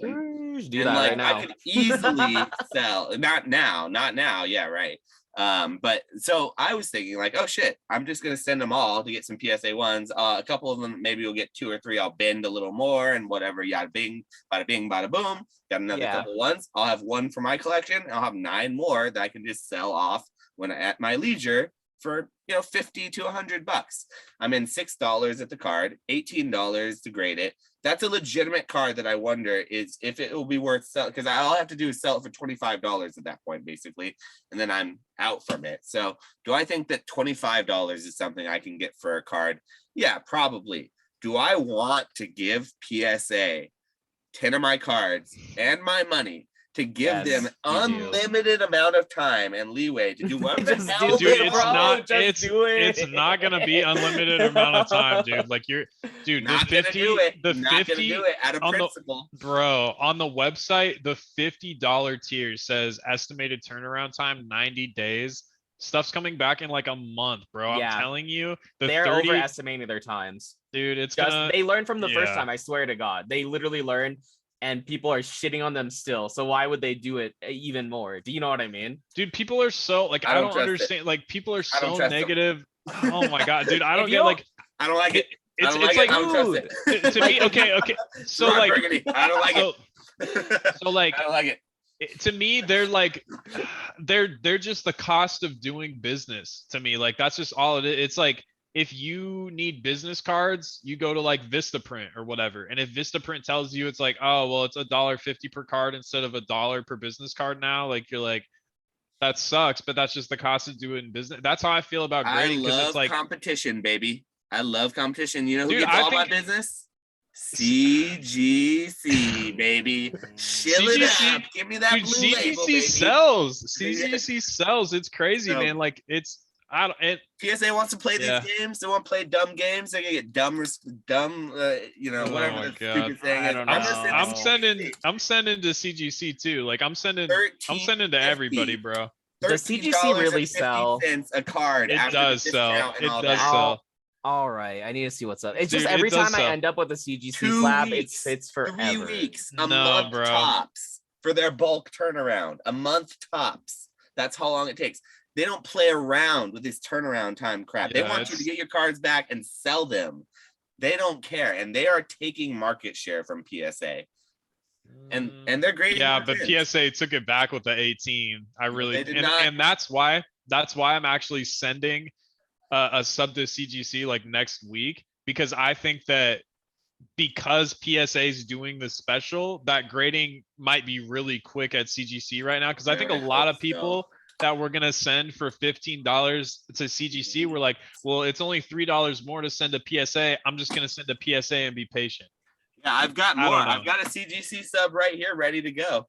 I got CGC sub right here ready to go. Don't send them old back, dude. Don't do it to yourself. Don't do it to yourself. It'll all get like 8.5s and stuff. No, I don't like CGC sells, man. It really does. Like I said, I have those cards raw sitting in my eBay store. They didn't sell. I said, screw it. They're in good condition. I'll just send them to CGC and see what happens. They sold like, yeah, pretty much instantly. Like I only have 1 card left from the submission. So that's crazy. All right. The only thing that's selling right now for me in my shop is Evolving Skies. Like I can't sell very much of anything but Evolving Skies. Like all the modern Astral Radiance is boof. Boof, Pokemon Go is boof. Brilliant Stars was fire. Is okay. Brilliant Stars was fire. Sometimes want Brilliant Star, but they don't want to pay for it. I'll tell you what. Yeah, it's like they what, do 150 not like a box? the fact that it's 140, 150 a box, and that's the same price as Evolving Skies. So when push comes to shove, they're just not buying it. They're like only Evolving Skies when it comes down to that. And if you don't have Evolving Skies, bye. And so like I think I would still go for the, I don't know. I think I would rather open, because like you're in the dumps right now. Like I've seen the only it's not. Yes, it is. Like the only person who's been talking about it has been Mason from Cardinal Gaming. Really, everyone else has been like, you're talking about just selling modern, like you're talking about just selling modern sealed product. Like you're not talking about the whole market. Most ubiquitous, common thing that most common people collect. Yes, the thing that holds all of Pokemon up. Yes, I'm talking about I do think the weird stuff is selling. Just modern. Don't just talk about modern like it's just some little tiny thing. If modern fails, the rest of Pokemon fails. Okay? No, I don't think so. I don't think so. I think you're How is that the case? How can you say that if modern Pokemon stopped producing, that the rest of the TCG wouldn't just slowly, if not very quickly, collapse like the House of Cards that it actually is? Dead TCGs, bro. Like dead TCGs still sell. Like they still, I don't. Which ones? Pokemon, I love them. Some do, some don't. Because I love dead TCGs, particularly the ones that don't sell because of how dirt cheap they are. Because it is a serious possibility. I don't think Pokemon will get there because it's a strong and booming game. Like I'm confident in it because they're still putting out like tournaments. Like they're doing all kinds of new stuff with the VGC. They're putting out a new platform. Like that's why I always say that if the players and if the game stops being a game and they start only focusing on the collecting, that's when I really start to worry about the long term. I think the collector demographic is way bigger than the player demographic. Yeah, honestly. for sure. Like especially in terms of like people, in terms of numbers, and also in terms of spend and in terms of budget too. Because it's like Pokemon. I How do I say this? Pokemon players are kind of. I don't know if they're Yeah, dude. Yeah. Pokemon players, bless their hearts. Bless their hearts. They don't know what they're doing when it comes to TCGs because there are many better pieces. They don't know what they're doing when it comes to women, I think is what Flex is trying to say. But yeah, it's nah, man, like it I'm not talking about that. Okay? Listen, bro. They all smell bad, all right? All card players have a tendency to have an odor sometimes, you know. I've tried to shower at least once a day to get rid of that, but you know, it's the cards, man. I think well, I agree with Flex that like about the money thing too, because it's like players are probably going on TCG Player to build a deck. They're not going to go spending $150 on a booster box to open it to have fun to build a deck, probably. And so I feel like by and large, collectors are what prop the market up. And it sucks right now, but you have to understand it's going into summer. The Rona Ruski is over. People are trying to go on vacations. Airlines are like, you know, slammed. Gas prices are dummy high. Gross prices are dummy high. Everybody's scared about inflation. Stock market's down. Crypto market's down. And Pokemon is printing a literal shit ton. And so like relative to what's going on, it's probably still doing okay. Like it's probably still doing okay. And if you give it a little time, like, because there's another ultra premium collection coming out in the fall or something. Watch, you'll get allocated like 20 of those. Those are like triple on release. You know what I mean? And like, dude, people are spending too much money on cards right now for like everything that's going on. Yeah, man. People are not going to bring another boom. We are not going to. It doesn't. That's the thing though, is like there doesn't need to be like things could stay static right now and it would still be at least for me like static though. I agree. It would kill it. They're not doing this. They're doing this. Even if stuff goes down 40%, I still think for me personally, it's like I still feel if everything drops 40%, I'm still chilling. Do you know what I mean? Like, and I think that's the way you have to play the game. That's fair. 40% more is okay on some things, on certain things, like things that went up 1,000% or something, you know. But like on other things that are already at their floor price. Here's the thing though. If slab's correct, and it's not like going to be a monolith. Like not everything is just going to all of a sudden correct 40%, but let's say it did. If slabs correct 40%, then raw card prices are going to drop too, because a lot of people are propping up raw card prices because they're hoping to grade them and get the premium or whatever. But if like you can't sell shit for a premium really anymore, no one's going to be buying raw cards, and the people that are trying to sell their raw cards are going to have to undercut and sell cheaper. So I think it'll move in tandem. I don't really think it's like headed down that, but I don't know though, man. Like I deal in a lot of like really weird niche stuff. So maybe if I had stuff that like everybody else had or whatever, then like I might be more like worried, or if I had a bunch of modern or something. I don't know. Volume of sales is down. Volume of sales in modern is down.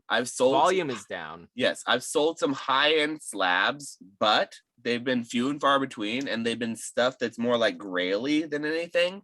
And those things have sort of propped up a lot of the sales being down on other things. And the only reason I believe that the high-end sales are happening is because the people who are waiting for a long time for the market to come down are now striking. And so the people who are smart about their purchasing have been waiting for this moment. And that's why some high-end things are still moving at, I don't want to say record prices, but prices that you'd be surprised when other things are sort of falling, which that does make sense to me. But it's sort of hard to see when like literally 3 months ago the volume of sales was just exponentially higher, and then it's like it's decreased so much. It's not the same as a normal summer. It is not, because I've gone through this 3 times now, 3 summers since I've been full-time doing Pokemon, like it was my life basically at this point, and I've seen the decline of summer every time. This is not the decline of summer. This is a little something different. This is definitely overall macroeconomic, something to do with overall macroeconomics, with like gas prices being right now, gas check is like $7 a gallon almost. It's $6.90 something cents at my gas station. And so like it's high. I know inflation's hitting everyone really high right now. And so that's going to drive a little bit of a stale, wet blanket onto the collecting wildfire that there was in 2021 and 2022. But it doesn't feel like there's anything that's going to bring it back up to the point where it was. And I don't know if I can see it ever, like with Pokemon, for example, like you said it yourself, like what's going to get people to go back to these sets and want to open them besides the fact that they're just purely collectors? And you're right, collecting is the only thing that's going to draw someone back to like Sword and Shield base 10 years from now to want to open up Sword and Shield base to put in their binder. It's purely collecting. It's not because they're going to want to play it or something. Magic the Gathering, you can play. There are sets that 10 years from now you want to open up to get the cards to actually play in your deck. I've said it 1,000 times, and I'll say it 1,000 more. When the apocalypse happens, when there's no electricity, when there are mutants and cannibals outside of my freaking hut, I'll be playing EDH with my friends with my Urza Saga box that we're going to crack, and we're going to open up every time a nuke goes off. We're going to open up a new pack and we're going to play with it or something. So, so I will be using my Magic cards while the Pokemon collectors can do that same thing with their Pokemon boxes and like look at them or whatever they do with them, or their Japanese cards. They can learn Japanese and play them or something. I don't know. But there is intrinsic value with my Magic cards. I will go down. I think collecting goes strong, dude. I do too. I feel like you underestimate the value that people put in just owning something. Do you know what I mean? I've seen this hobby in the dumps before. I've seen it. I've seen it. I don't think it. I believe you, but like I don't think it's going. I mean, I've been scaling stuff up or whatever, but like I personally, like I have the stronger or the highest 90-day total that like I've ever had. So like maybe that's just because I'm buying more stuff or I've gotten like PSA returns back or whatever and been able to sell. But like it's volume is down for sure, but stuff still moves and there's still margins to be made. And I don't know, like I worry for sure about the future, but like until it stops working, I have to just kind of continue to continue to do it or whatever. And then, try not to have like too much exposure. Like on the last PokeFlips podcast, I asked like the question I had for Dan and Nick was like, how much inventory is too much inventory? And so like for me, I'm going to chill for probably, the next 2 weeks, not be buying as aggressively and just kind of like sell through what I have. I have a bunch of comics I need to sell through, like my old comic book collection, so I can sell through that, and then just be patient for like the $30 to come back and the $18 to come back. I have a few things to send off at like 50, but I don't know, man. Like it's still pretty good right now. I can't see it. Like if the economy rebounds, dude, like I don't know, man. I'm just not as bare. Like it could. Famous last words or whatever, but like I think it'll do okay. And I think if the economy rebounds, and it might take like 2 years, 3 years, but even where it's at right now, it still feels good. It still feels like there's money to be made. It still feels like there's opportunity. And I think there's more opportunity now than. Do you know what Sorry to cut you off. Yeah. You're right. There's a lot of it. Yeah, because like not everything is just like stupid expensive. You have less competition. Not everybody is like stuck inside, so hyper focused at being on like Craigslist every second. You know what I mean? Like there's definitely less of that. But I also think too, moving forward, I just think collectibles in general is going to be a bigger thing. Like now they're grading video games, and then CGC is going to start grading VHS tapes. And I'm not saying like, oh, go invest or try to flip that shit or whatever, but I'm just saying moving forward, I think the idea of having pop culture collectibles is going to get bigger and bigger. And that's sports cards too, not just Pokemon. Like I think sports cards is going to continue to grow. I think that Pokemon and all this other stuff, and a lot of stuff shot up with Pokemon, like Yu-Gi-Oh and Magic and all this. And, some of that stuff already had value or whatever, but it definitely shot up in the boom, similar to how Pokemon did. But I think moving forward, people are going to be interested in a lot of stuff because they're going to start at Pokemon or they're going to start at baseball or whatever, and then they're going to spread out. And then now now they're collecting Star Wars cards or Marvel cards, or they're collecting Final Fantasy or Yu-Gi-Oh or what. Like I just think collectibles in general are but it takes time. Like it takes time for people to move off of just like the Charizards and all that shit. And when the economy's rough, when everybody's portfolios are down, when stuff's more expensive, like you got to chill a little bit. You know what I mean? You got to chill a little bit. But the nice thing is like now there's less competition too, right?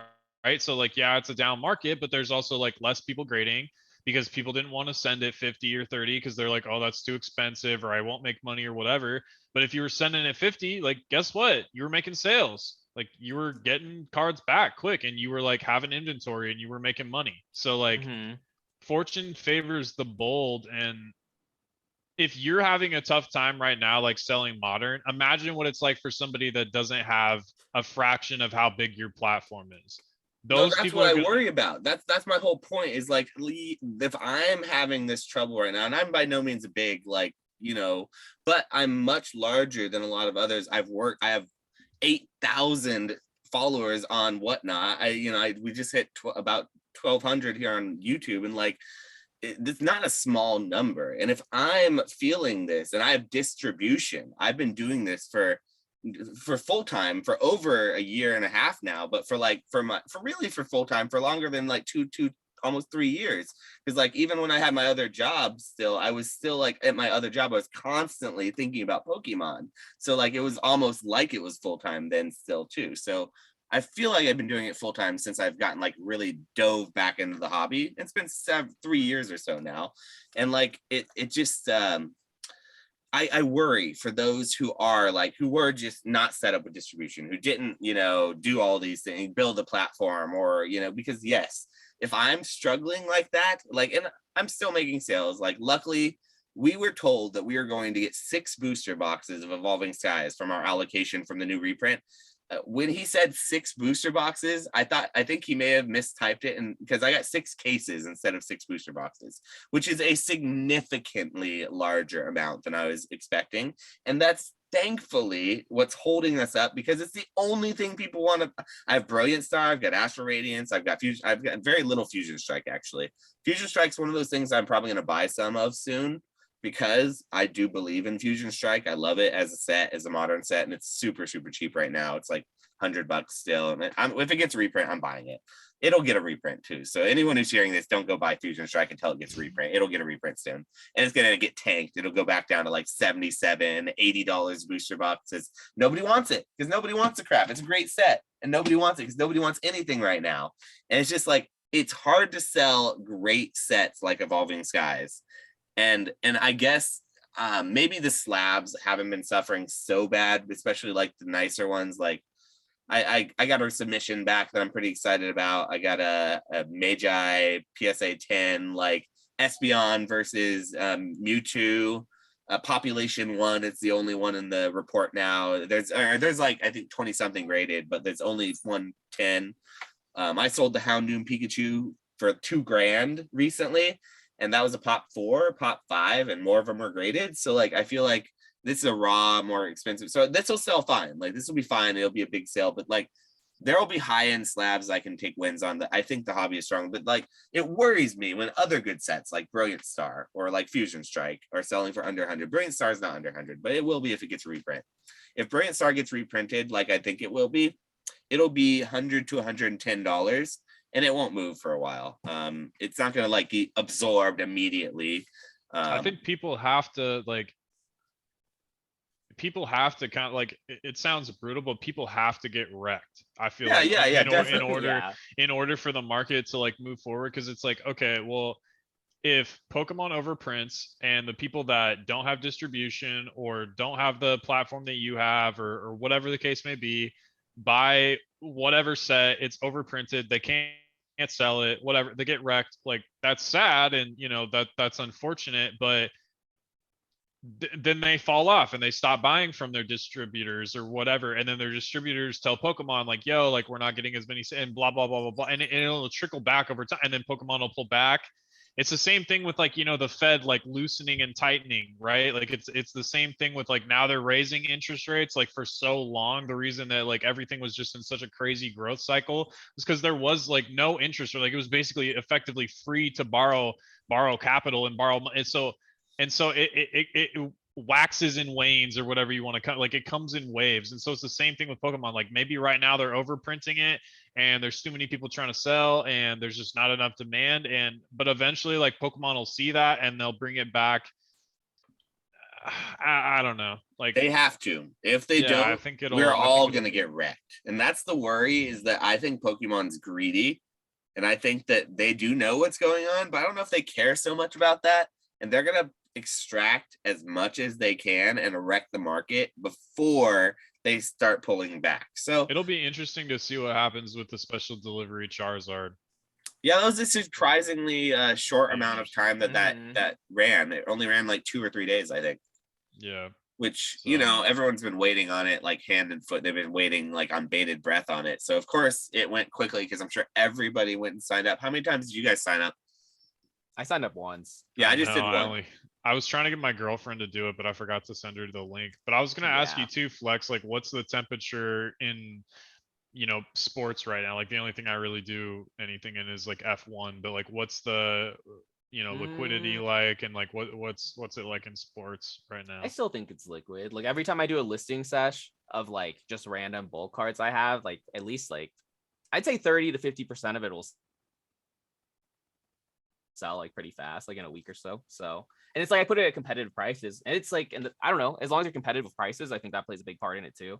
So it's just a matter of getting in. And then it's like, what did I do? I mean, this dude gave me $5,000 for like a Jordan card and some other thing, and then he gave me a Curry card, like, and that was like last week. Like it was like a couple weeks ago, you know what I mean? So I mean, big cards are still moving too. So it feels good to me. Like obviously, like volume is really slow, but it's like it's not even really slow. It's just like, I don't know. It feels fine to me. It just feels a little bit different. It's not as sporadic as like I list everything and it's like everything is gone. Like it's like I'm like, oh, I need a relist right away. Do you know what I mean? It's more so of like, oh, like a lot of it's sold and it's like chill. It still seems very viable and good. It's just not like chaotic. Do you know what I mean? And I think we were so for me personally, I feel like we were so used to like the chaotic hype that it's like the fact that things don't feel like that, we're like, oh my god. But it's like, dude, it's still really good. And I remember this is back to Pokemon, but I remember I first started grading cards. It was before the hype, you know what I mean? And I did economy, like the bulk one or whatever. I got it back in like a month before everything went crazy, and I listed a couple of those cards, and it feels very similar. Like where we're at now feels very similar to like the pre-hype. And back then I was like, yo, this is sick. I bought this binder for like $200 and I sold like one card. I made all my money back, like graded. And I was it was fun. It was fun back before the hype. I agree. And it does feel like it's back pre-hype again. And it just feels like it's pre-hype, but then a lot of people have expectations of it being not. And so it's like we're swimming in this pool full of people who are like all really, really like expecting, I guess, something from it. And it just feels weird to me. It just feels really weird now, I guess. It still feels good to me. It's really good to just buy a bunch of stuff and flip right now, honestly. Like, I feel like I've been buying more random stuff at like local events more so than I ever have been. You know what I mean? So, yeah, I mean, I've been selling. I've still been selling. Like, I still do my 3 to 5 streams a week, and I mean, I've been pushing modern and selling random slabs I have, but it just doesn't feel healthy right now. That's all, I guess. But it's been good to talk it out though, because I feel a little bit better about the long term of it. Because you're right. I tell myself this all the time. If I'm feeling like this, then I should really worry about those who are smaller, and that's partially where my mind is at. It's just like I worry about all those who are in it and who don't have as much like reason to be, and I worry they're gonna get crushed. But maybe that needs to happen. Maybe people need to get crushed. You know, a lot of people already get markets crushed. Markets work themselves out, and I think it's unfortunate, but like if you don't position yourself, like you're gonna get, like you're probably gonna get wrecked. But I don't know, like it's, you know, maybe don't buy like as aggressively and like sell and then see how things go, because like maybe next week all of a sudden like demand is just like really high, and then, you know, you're just like, oh wow, like I really need to order stuff or whatever. Yeah. So what my shift, I have made a shift in last month, is that I used to buy a lot on the secondary market. I would buy a ton on like, you know, eBay or Mercari or Facebook Marketplace or Instagram, wherever the secondary market people reach out to me. I'd buy collections a lot more. I'd buy a lot more, you know, it's much more liquid with that kind of stuff because it was much easier to sell. But since things have been less liquid with that type of stuff, I haven't been purchasing as much of that. So like I noticed like my eBay watch list, I haven't had to like clear that out in a few days. And that's very uncommon to have to clear my watch list out. I'm typically every morning, every day scrolling through eBay, looking through, you know, new listings, ending soonest, all that kind of stuff. But I'm just not really as vigilant about that stuff as much anymore. There have been some good deals I've seen kind of go by that I've been like, I've looked after the fact, I'm like, oh, that sort of sucks. But at the same time, I have been buying a lot more modern from my distributor because I've been getting better deals on it and higher allocations. And I do believe that some sets like Evolving Skies and Brilliant Stars and Fusion Strike and certain other ones will be better than others. I'm not confident on like things like Vivid Voltage like I was before. Vivid Voltage is sort of like one of the worst modern Sword and Shield sets after opening a lot of it. Like looking back on it a little bit, especially seeing what the Amazing Rares are doing these days. They're less than $20 in PSA 10s. So they're pretty bad as far as value wise. So yeah, there's certain things I think will do better than others, like the UPC everyone knows is good. But yeah, that's my difference is I haven't been buying a lot on the secondary market as much. And that's probably going to change soon because I feel like it's getting to a point where it's bottomed. I need to start looking more at the secondary market. Because people are just dumping. If I'm feeling this way, I was one of the biggest Pokemon bulls I can imagine. Like, if I'm feeling this way, I can only imagine what other people are feeling. Yeah, honestly. Now's the time to make moves. I don't know, but I always feel that way. I guess earlier when I was like, oh, I feel like I'm pretty bearish on it too. I guess honestly what I'm trying to do mainly is just get a lot of this Pokemon money and like card money and put it in other markets more so than I'm like, oh, like more so than I'm like, I don't believe in Pokemon. It's more so I really want to park money and like profits from Pokemon cards into other facets. Like, I really want to move out of Pokemon. I still want to do Pokemon, but I want to put a large chunk of that into other things. Like, I really want to get in the fine art market, but I have no clue how to get into that. But I want to get into that, like, like the 5K painting stuff. I don't even know how that works, but that's an aside. He's bearish too. See, he's bearish too. I told you. He's just trying to move up. He's trying to move up into different collectibles. He's bearish. He's as bearish as he's getting rid of all of it. He's just moving into a different market. I feel like the money's still there, and I'm always gonna have like I'm gonna have a lot of money into Pokemon and also just make a lot of moves into Pokemon. But I really do want to have more pillars of support. That's not for sale. Everything else is for sale. Just that is not. That is the only thing. How much for that Gengar plushie? That thing? What's that thing? That's a Gengar. Oh yeah, that's a GameStop exclusive. I bought this in 2019, back when I got back in the hobby. It's not for sale. Sorry, not everything's for sale. That's fire. My girlfriend and I bought that when we walked back into a GameStop back in like 2019. We were looking for Hidden Fates 10s, and they didn't have anything. Because when you go to a GameStop, you'd be like, "Hey, you got any Hidden Fates?" They'd be like, come on, bro. What do you think this is? You can look at the Darkness Ablaze, or you can look at the I'm not Darkness Ablaze. Sorry. Burning Shadows. They had the Burning Shadows ETBs. They're like, you want some Raichu Shining Legends boxes? Here. And then you're like, no, I don't want that crap. I want Hidden Fates. And then I just grabbed the Gengar plushie instead. So, dude, do you remember where there's a weird point where Hidden Fates was everywhere and no one was buying it? It was like a 2-month period. That was right when I got back in, because we got really excited because we got back in. We bought a couple cards at the at Walmart or whatever. Bought some I think it was an ETB and like a couple 10s, and we were like, oh, this is dope. We found some opening videos. We saw the whole one of the first videos I watched was a PTCGO video talking about the differences between the different first edition Machamps from base set.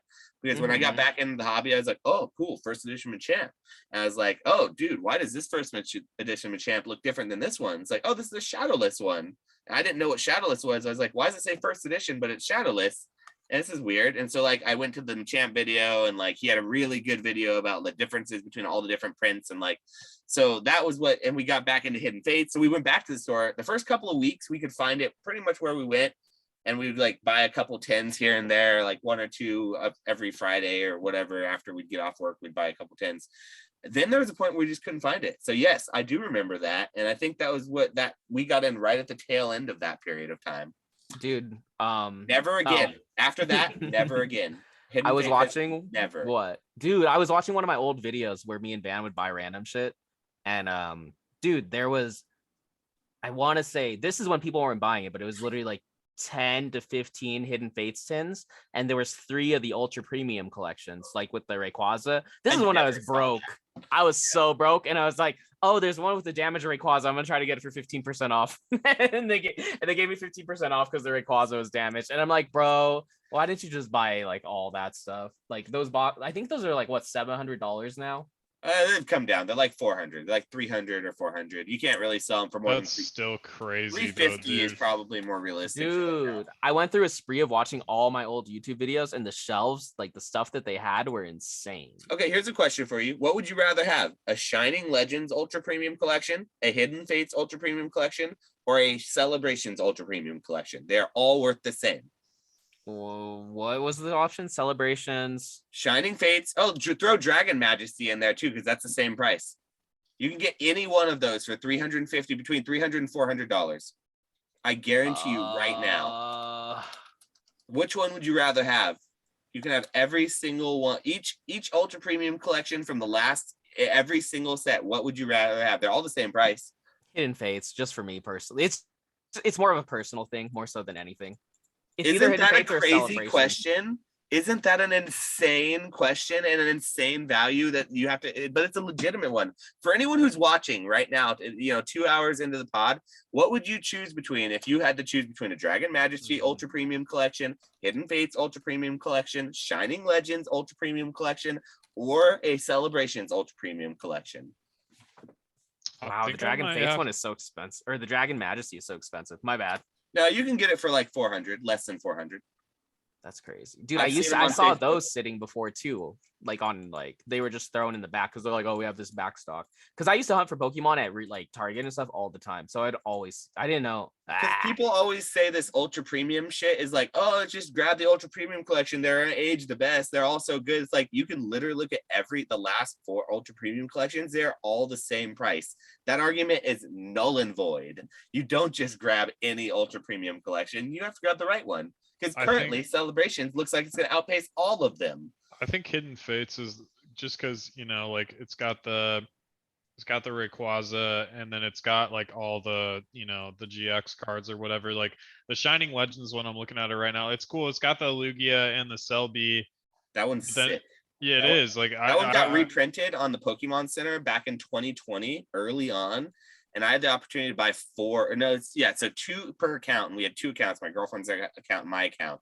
I bought one of those for $50 thinking, I don't know if it's a good idea because I didn't like Shining Legends. Shining Legends was everywhere. I could buy those Raichu boxes if I wanted them at Target.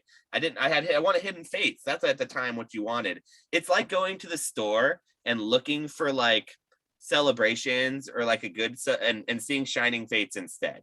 It's like that's what would be like finding Shining. I prefer Shining Fates to Celebrations. I don't know. Yeah. So it's like going hunting for Hidden Fates back when Shining Legends was also on the shelves still. When you'd go, you would find these types of things on the shelves. Go look at a Real Breaking Nate video or whatever from the time, but you'd find the Mewtwo GX 10s with the Mewtwo and Mew tag team. You'd also find the Lucario and Melmetal tag team 10s. You'd find sometimes Burning Shadows ETBs marked down at clearance for $35 with a sticker that says clearance $35.99 because nobody wanted Burning Shadows for some reason, even though the Charizard was hella expensive. And then you'd find Hidden Fates 10s. Usually they'd stock between 4 and 6 at a time. Sometimes they'd stock 8 to 12 if you were lucky. They'd maybe be ETBs if you were really lucky. And they'd have 1 million Shining Fates Raichu GX boxes on the bottom shelf that were just literally falling over. Nobody wanted. And then you would go looking for Hidden Fates. They'd have a couple tag team things there too. You'd be like, no Hidden Fates. Well, do I want Burning Shadows today? No, I always strike out. Whenever we get those Burning Shadows ETBs, we never pull the Charizard. It's just garbage. So you don't go for the Burning Shadows ETB. Then you look at the 10s with the tag team. You're like, it's only 1 tag team in there. Plus, like that promo, like I don't care about promo cards. Promo cards are garbage. And then you look at the Raichu tag team all day. No, you wouldn't have at the time. Nobody was. I like the tag team stuff, man. I like Shining Legends too. Like I'm not. Shining Legends was garbage at the time. I'm telling you, like in 2019, nobody wanted it. It was a different. Now everyone wants Shining Legends like it's some big thing. It's not a fun set to open. I listened to SM Pratt and his like 30,000 video talking about how like oh, I wouldn't want to open like X, Y, or Z set, but I would look at a Shining Legends ETB and I would open that in a heartbeat. It's like, no, it's not fun to open. We ripped that $50 premium collection that we bought from the Pokemon Center that I was struggling whether or not I wanted to buy all 4. We only ended up buying one at $50, and I was questioning it at that point. And it was a reprint of the Ultra Premium, mind you, 2 years later. It was in 2020, and Shining Legends was in 2018. Was it 2017 set Shining Legends, or what year did that? I don't know when that came out. I think it was 2017 though. And so it was an old Ultra Premium. They reprinted it and they put it on Pokemon Center. I bought one. We opened it. It was not a good opening. It was 10 packs. You got the promos. We didn't pull a single Shining from the Shining Fates 10 packs. And that's like the only, even if it was like a Genesect, it would have still felt like a bad opening, or an Arceus or whatever, even a Jirachi that was a $3 card at the time. Like the only way we would have gotten a good opening is if we hit the shiny Mew in Shining Legends at the time. Even the Rayquaza was less than $30. I remember because when the Rayquaza spiked from $15 to $30, I had just purchased my Rayquaza for $15, and I was feeling bad about that. I was like, I don't know if I want to spend $15 on this weird Shining Legends Rayquaza, but what the heck, I need it. It's the last one of my Shining set. I'll just buy it. And then it jumped to $30. I was like, oh wow, I'm glad I did. I don't think it's moved much since then, but like Shining Legends isn't a fun I think set. that's my favorite Rayquaza card, honestly. It's cool. It's a cool Rayquaza. Like now that looking back on it, I like it more now than when I first, and like when I got back into the hobby, I feel like I had no culture. I wanted Hidden Fates or nothing. It was literally, I couldn't be bothered with anything but Hidden Fates. It was my favorite and the only thing I cared about. Like vintage, whatever. I saw a couple openers, Leonhardt, PokeRev open those occasionally. That was fun. Like I had my binders that I had, but really what I really wanted was Hidden Fates. Those full art shinies were the coolest thing I had ever seen in Pokemon at the time. And that's what the alternate arts kind of are, except a lot harder to pull now to Hidden Fates. Like that's just my journey with the hobby. And I went on a little bit of a rant. I bet you can relate to a lot of that though. You and I got in the hobby almost at the exact same time. We re-entered the hobby back at the same time, I think. Yeah, no, I remember. I was buying up in that same time period. Do you remember when the Raichu boxes, you could I used to do this, but you could go to Target and you could price match GameStop for the Shining Raichu Legends box. So it'd be like $15. Yeah, right? Dude, I bought so many. Yeah, it'd be $14.99, I think. It would be like when you did that. 7 of those, and dude, then they were going for like $100. Sold all 7 of them. So I opened all those when we bought them, because whenever we went to get those, we would be looking for one thing, and it was like a buy that we did instead, and we were always disappointed, so we just open it. Man, I wish I didn't though.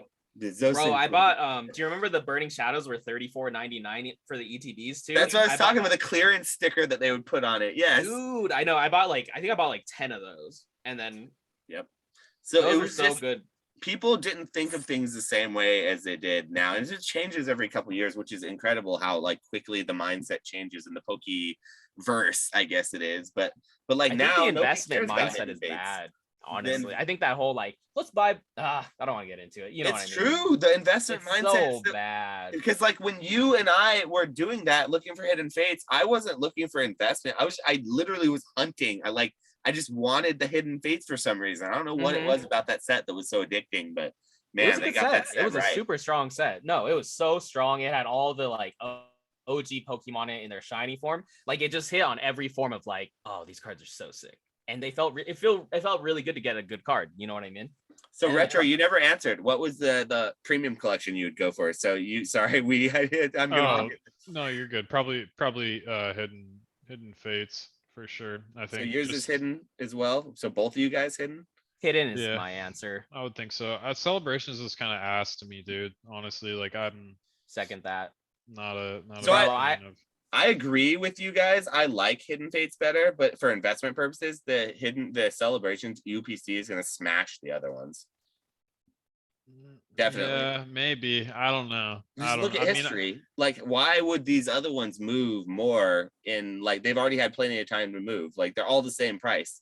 What's going to drive them up? Whereas the UPC, it's still in demand.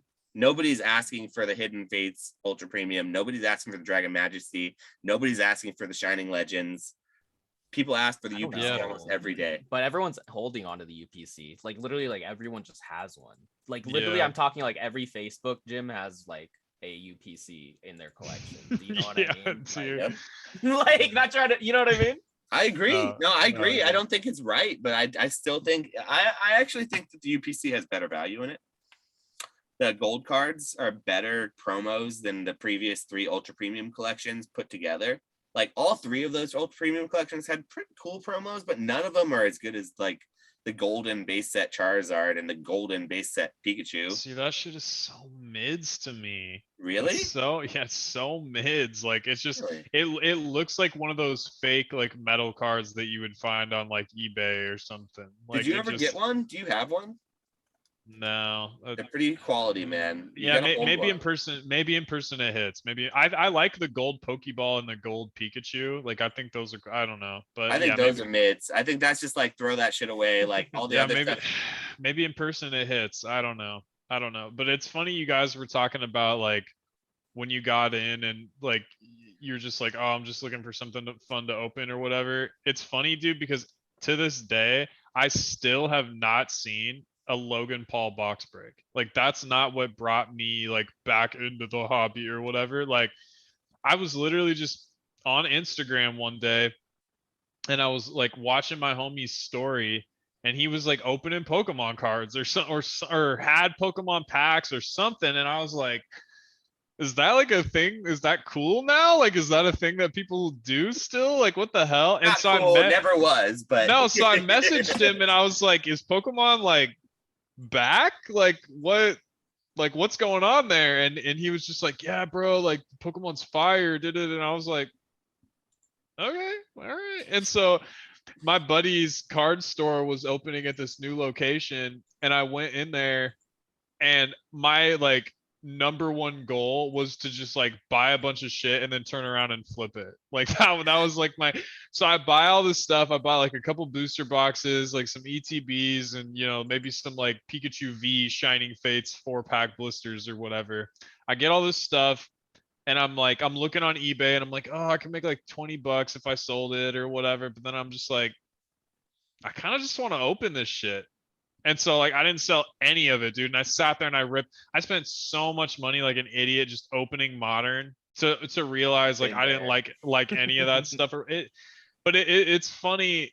Yeah, it's funny, man. Like it just yeah. And like I had no idea, dude. I had no idea that I would be on a podcast with 2 people that are like obsessed with grading and flipping in the Pokemon market. It's wild, bro. Like to see where things have gone in, like what, 2-3 years now. Like it's just, yeah, it's kind of crazy. I don't know when you. That's the thing though. As somebody who has been doing this, so trading card games, and I've said this lots of times. I had a sorted family life, and I grew up basically in a card shop because it was better to be there than it was to be at home a lot of the time. And I had a lot of friends there, and it was fun, and hobbies, and I like that kind of stuff. So I have a very personal relationship with this hobby and TCGs, and in general nerd culture and nerd life. So like I have seen this road a lot. So like it's good to see that new people are, or not new people, but people are getting into it. But it's just funny to hear that like your first exposure, you're like, you know what, I'm just gonna turn this around and I'm gonna flip it. But then you're like, you know what? No, the collector gene in me, the nostalgia is gonna take over for a minute, and I'm gonna actually enjoy a little bit of this. But I don't think I should, because it's funny because like I've definitely come to that point. So now I flip, everything basically. I'm a flipper. I'm an evil scalper. Flipper. That was younger Giovanni. That was younger Giovanni was yes, was the one opening modern. But nah, man, it's just it's cool and I don't know, like here I am grading like some weird vintage 1995 like DBZ Bandai and Gundam cards and Yu Yu Hakusho and like all sorts of weird shit. It's nuts. Like you just it's such like a bubble, I guess, or like a micro, or I'm not even sure what like the word is, but just to even know that all this shit exists, like Pokemon market channels, Dude, like go talk to somebody in real life and be like, yeah, bro, you've been like keeping up with the Pokemon market channels, and be like, what the fuck are you talking about, dude? Like, you know what I mean? Like, we're 2 hours in a podcast. Imagine there are people who listen to every single one of these, dude. Imagine how deep they are in the hobby to be in this podcast.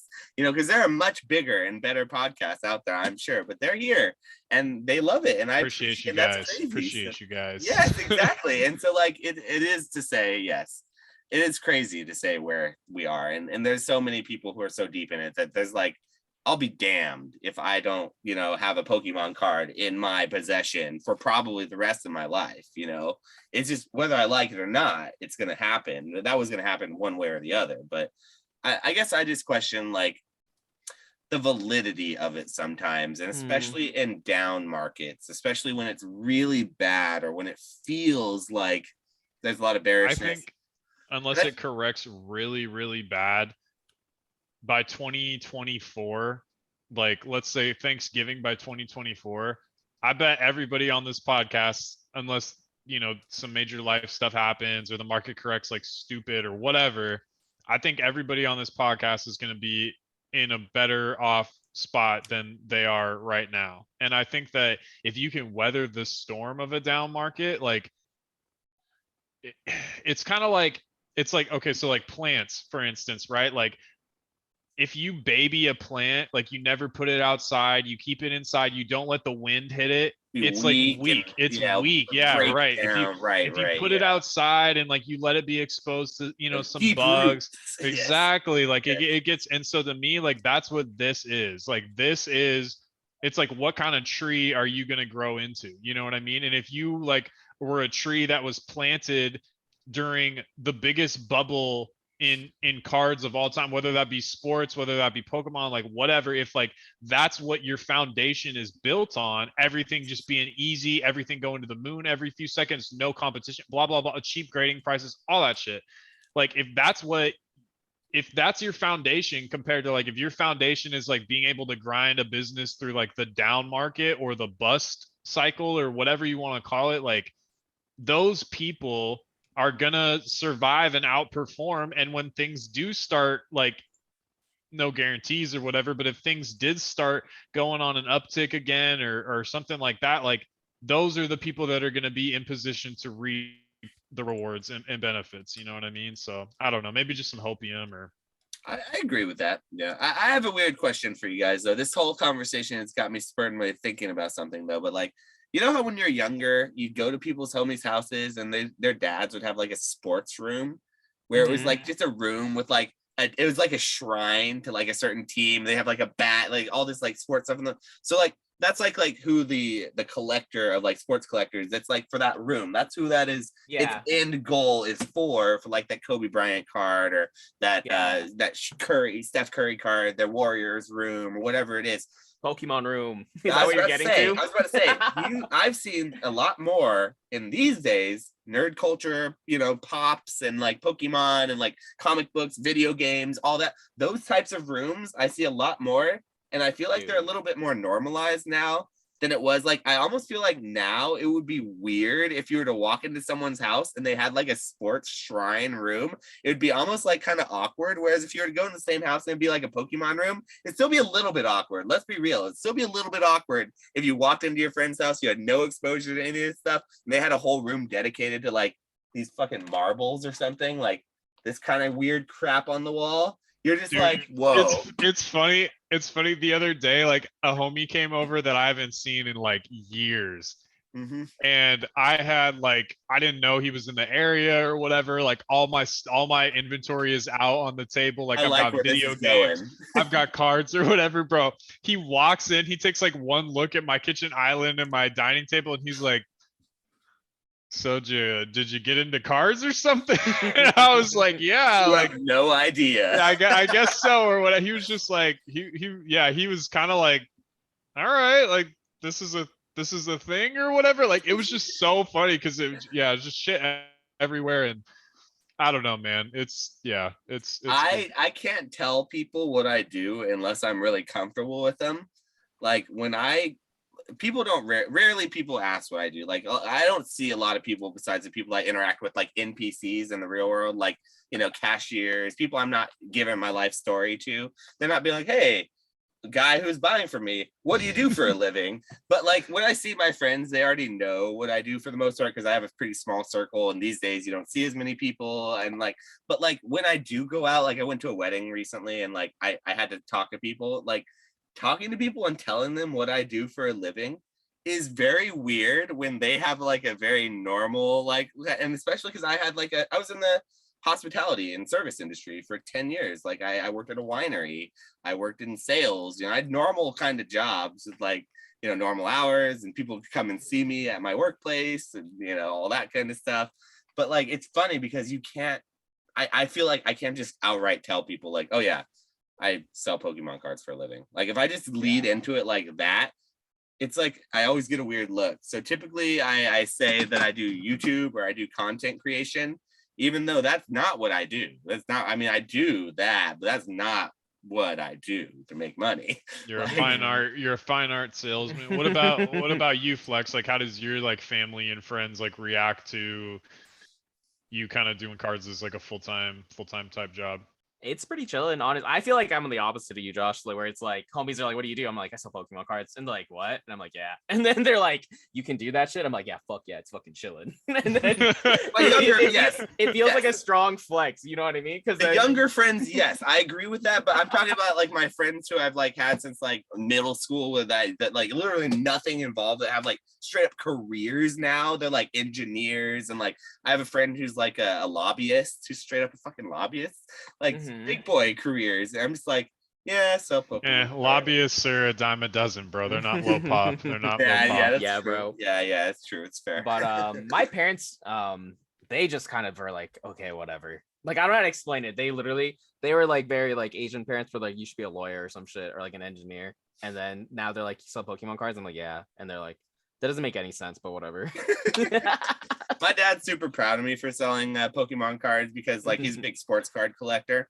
And so like he went through that whole, like he wanted, I think, to do that at some point in the 90s, but then he went through the junk wax era and had his hopes crushed, and like and so he was really worried at first. He'd be like, and I'd be like, dude, I don't even care. I play with these things. It's for like a game. I don't even care about the. So that was always my gig, like growing up with it, that like we separated. But then now, like he knows that I like sell cards for a living. He's like super proud that I was able to like get over the fact that like he couldn't do it, and now I can, I guess. That's kind of dope. It's working.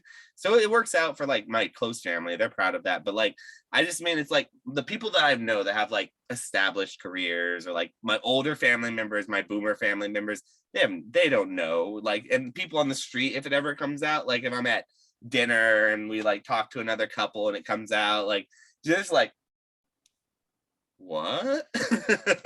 So it is kind of a weird flex for sometimes, but it is also a little bit kind of weird to say this sometimes to people. But the whole point of the question is though, like, do you think it's weirder to have a Pokemon room, or do you think it's weirder to have a sports room nowadays? That's sports my rooms point. are pretty normal, I feel honest. I mean, I do more of the sports card stuff too, so it's hard for me to like differentiate, you know what I mean? But it's I've seen a lot of sports rooms, so I've had more than I've seen Pokemon rooms. Yeah, I don't know. I think they're weirder though. I don't necessarily think that people like have it like as a Pokemon room as much as it's just like if it's in your room or your living room, you'll just have like slabs displayed or something. Like there are certain people to where it's like an entire wall is ETBs, or there's like, you know, little LED lights and all that shit, like and sitting cuties and plushies everywhere. Pops and like like some people do that stuff or whatever, but I think like the more refined collector or whatever is probably like just has 3 to 5 slabs that they have on a display, or maybe in one of those frames that you can snap on the wall that pop off easy or whatever, and they just cycle out like slabs every like, you know, a couple weeks or months to like look at or whatever. I think it's a lot more normal now though, dude, because like even just going into the sports card shop, I mean it's a card shop, they sell everything, but it's mainly sports cards, and the people going in there mainly buying sports cards. Like it's not, it used to feel like, oh, like you're buying Pokemon, like, oh, Pokemon's kind of a joke. And now it's like, oh, like you're buying Pokemon, like it's more, there's more respect, I guess. It's more on par with the sports stuff. I think it's just respected as like a card market in general now. Like it, and I don't think that that's going away. So yeah. Only one person that I used to collect with when I was like 9 or 10 years old has gotten back into the hobby and is like still is now collecting again. That I remember, like, because I reached out to like a lot of my friends when I got back in the hobby that I collected with back in the day. I was like, hey, you guys still have your old collection? Like, we used to play together and stuff. If you don't have it, I'll buy it from you. Or if not, we should collect together. Like, and like they almost every one of them ubiquitously either said, one guy said he gave it to his cousin who gave it to some other kid that lived down the road to him, like to some neighborhood kid to play with, and they're all like super cool stuff. I was really upset. I was like, oh man, bro, I was really hoping to buy that from you. But then like another guy, his parents threw it away. You know, it's all the same story that you hear from everyone. But one of those actually did. He was like, oh no, but you know, I'm gonna I don't want to sell my stuff, but I'm gonna look back into it and get back. And he's actually back into the hobby, and he's in some of the Pokemon groups. I see him post sometimes, but it was actually a lot less percentage than I thought it would be, because I reached out to a lot of people who were really, really into it when I was a kid. And now I thought, oh yeah, for sure. If I'm still maybe a little bit interested, maybe they are. No, they want nothing to do with it. So I guess I wonder like how many people are going to continue getting into it. And like, it's the hobby itself. Like I've said this before on this podcast, we're deep enough in, I think it's not going to offend anyone, rattle any boats. I like Pokemon and I love Pokemon, but I'm less confident in Pokemon than I am in something like Magic the Gathering, because like something like Magic the Gathering does, and I say it, I'm like a broken record. It has some sort of that like that desire. You're gonna need it for something. Like, what do I need Pokemon for? Like when it's all said and done, like if I'm not collecting the set and there's 3,000 different sets or 300 different sets, you can't possibly collect every one. What do I need every single set? I'm gonna go for the best sets and the best cards from those sets, or I'm just not going to go for it at all. Like, whereas with Magic, I need those cards. So like I have a reason to, so I guess I'm bearish in the long term. I'm bullish in the short to long term, like 1 to 5 years. I'm bullish on Pokemon. In the long term, like 10 to 15 years, I am not sure where I feel, but I have to reassess. That would be a reassess every few years situation. I am not like willing to throw something in a time capsule and bury it for 15 years. But like, you know, short to midterm, I guess next year or two, I'm pretty bearish. I'm pretty bearish about it, I guess. It's not so bad though that I don't think that I won't be able to make margins. And I do think, like we were talking about earlier, there are still plays to make. I'll just have to change those plays and have to sort of make those adjustments as it comes, which is exactly what you should be doing. But it's I think it's good to talk about this stuff, right? I think it's really good to kind of talk it out and discuss it, because it's a good timestamp looking back on it. This is our 10th episode, by the way. Sure. We've done 10 of these. Like, these are all 2-hour plus long podcasts, which is crazy to me. So like, and people watch these. People actually watch these. They Dude, the views are good. I just checked. I think last one did like 600 or something. Yes, it's like crazy. That's People good. love these. I'm impressed. I'm really happy with that too, because like I started this just for fun, just because I wanted to talk to, you know, another crazy person about Pokemon, you know, because I had my girlfriend. I'm trapped in this house with my girlfriend and like my other friend who got back into the hobby that I occasionally talk to about Pokemon, but that was it. And then people in live streams. So it's been really great to be able to talk about this with you guys, because I do really respect your opinions. So you've talked me down a lot as far as like my bearishness, but I still feel pretty bearish on the hobby as far as all things are said and done. I think if anything, if you're going to bet on any collectible, like long-term, like minus sports cards, I think Pokemon's the one to bet on, just because of it does span multiple generations. Like I'll talk to like 19-year-old, 20-year-old kids, or like, dude, like in that age, and they all love Pokemon. And they're all like super obsessed with like, I mean, they started with like black and white, bro. Like, you know what I mean? And they're like, yeah, I love Pokemon, blah, blah, blah, blah. And it's like how much do they love cards though? You know what I mean? They might like Pokemon, but I mean, they like cards. I think if you have played Pokemon, then you own some sort of like part of the cards. Do you know what I mean? Like, why do you like cards? Why would people like cards? Like, why do we like cards? Like, aside from the fact that you can play with them. What I makes think cards that a good I collectible? think it's like the rate of incoming demand versus like the rate of increased population. Like certain stuff, like Dan's always talking about, like 95% of slabs are going to be like worthless or whatever. And like I agree with that. Like that's probably true. I don't think that like I don't think that maybe like baby shinies or amazing rares or anything like that. Like I don't know if that shit's really gonna have like value in the long term just because it's been printed to absolute oblivion. But I think that an Expedition Blastoise or something with 53 in the pop, it's popular Pokemon, like it's from a big set or what, like I think that kind of shit is gonna it does like you don't there's only 53. Like you don't need a whole lot of people to like want that specific card.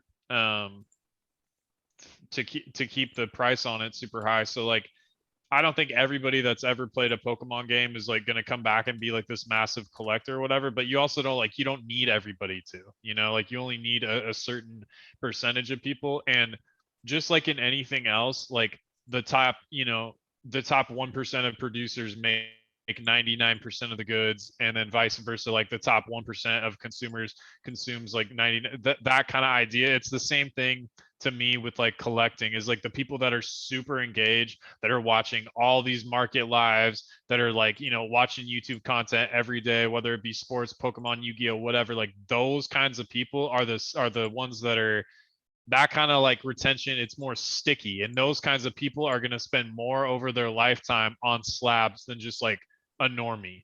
You know what I mean? Like normies might keep modern afloat, but I feel like they're the people that like get really deep into it and start collecting slabs and stuff like that. Like those people are probably going to be spending the most money compared to somebody that just like opens a booster box every time a new modern set comes out. You I know what I just mean? worry that non-90s kids aren't going to want trading cards. Because here's my thought. Like 90s kids very specifically, we like trading cards because our video games at the time were somewhat rudimentary, and not everyone had access to video games all the time. And you couldn't take your video games to school, out to play with your friends, except to trade, all that kind of stuff. So we gravitated towards that other hobby, which was trading cards at the time. I don't think kids these days have trading cards as a hobby like we did, because they have better video games, they have better options, they have just more media, they have phones, games on their phones, etc. Fortnite, whatever it is the kids are into. Everyone says Fortnite. I think that's the meme. I don't know if that's going to be the big thing, but I bet you there's going to be other things. But like, I would think that the reason that we like trading cards is because of where we are in our life specifically. And I just question about, like, I know that Pokemon as an IP is strong as like video games, plushies, everything, all surrounding it. But like trading cards specifically, I don't see why they wouldn't move digital, and why there would be more of a reason for people to get more into trading cards as time goes on. And I think of why I like trading cards, and I try to take myself out of that. But then I also have to consider, like, I am a lot of like what a lot of the market is. Like I myself, I can't take myself that much out of the market, because I am the market. Not I am the market, like I'm all, but like I represent a lot of what people like in the market. I think as a 30-something-year-old who, got in the beginning of base set and got out for a very long period of time, got back into it, and now likes mostly Kanto, Johto Pokemon. I've moved on from WotC and that to more EX era. I've gained more culture with my tastes and things. I believe I know what I like, but at the same time, there's so much more to learn. I think I represent a large swath of the hobby now. I don't think I'm that special in the hobby. That's my point. And so, like, I think that being said, like, what's going to bring the new generation, the younger generation of like new kids who got in it like black and white, who aren't from the 90s, who are now 10, 11, 15, 16 teenagers, who are getting into it at later times, who don't have the same needs we had that trading cards helped us meet. So maybe that nostalgia isn't the same. I guess that's my worry. Maybe it's too much worry, but I don't know. I just don't know what.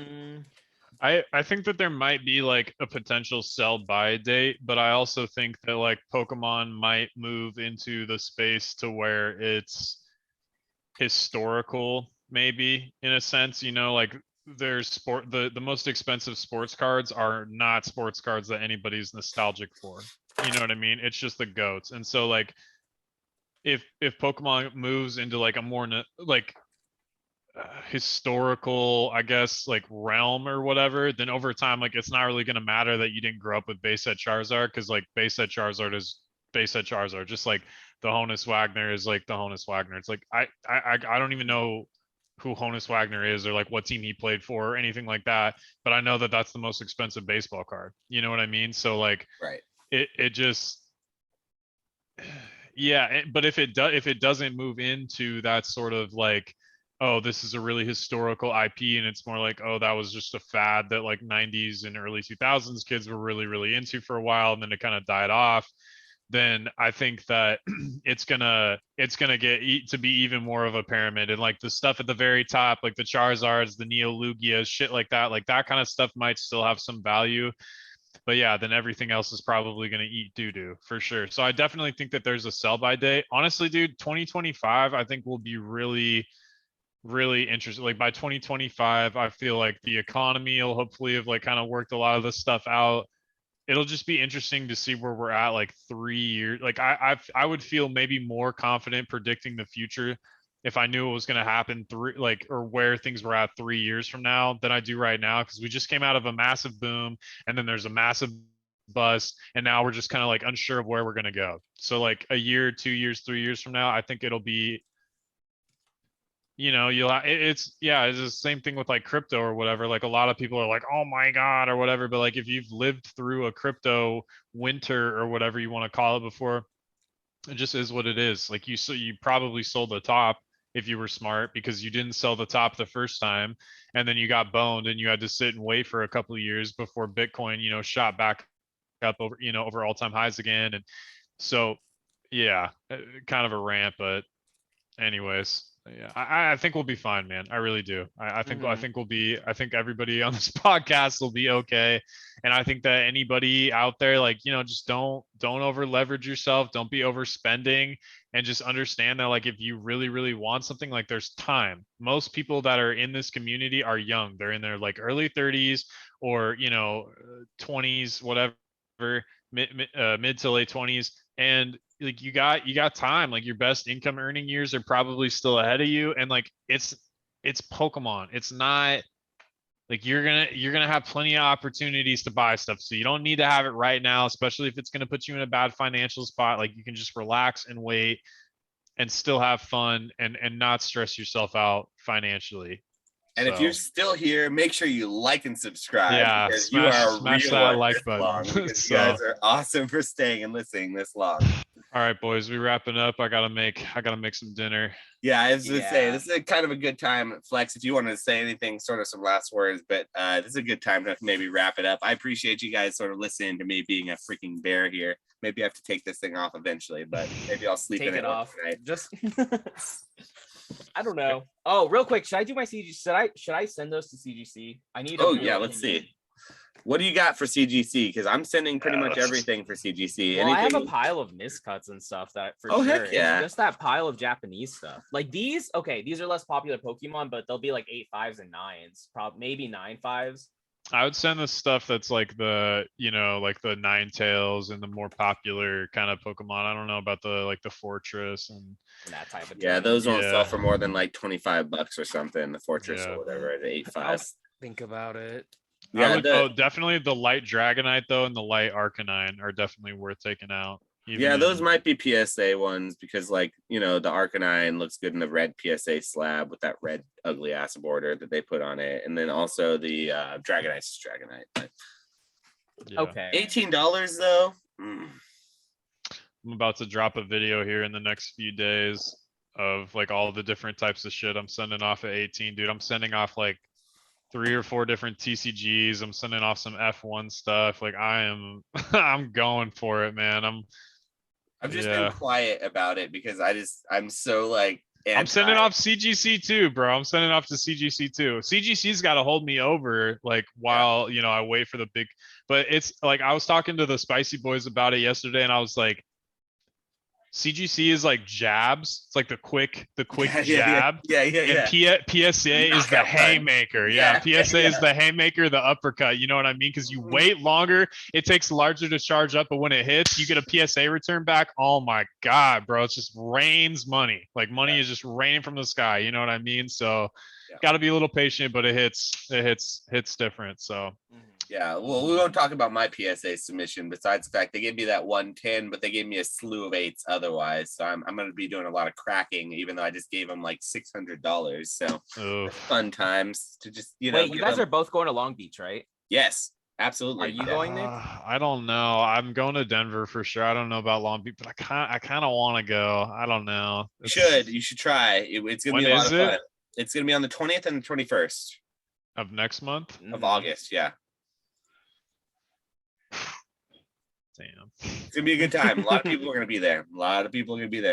I know. I'm just wondering if I would have like good Catch 'em all collectibles. He's gonna be there. Is he? No, Dan. Here in the comments. You better be here, Dan. No, he's not. Dan. No, he said multiple times he's not, but we're trying to get into it. Yeah, I'll consider it if I have like a good amount of inventory, and it depends on like where school's at and all that kind of stuff. But I won't be selling there. I'm just gonna be going for the event. Gotcha. Going to Disneyland, baby. Okay. Yeah, I might see what's up. We'll see. When is Denver? October 15th and 16th. I won't be making it to Denver, I don't believe. Are you serious? I never was planning to go to Denver. Long Beach. Denver's the one though, dude. No, man, everybody's going to Denver, bro. Like all the names, man. Come on, son. Why is everyone hyping up this Denver one so much? Like, bro, it's like Swami, Dan, his Jake. House is gonna be overrun. Nick, I almost feel bad for Swami. I feel terrible. Yeah.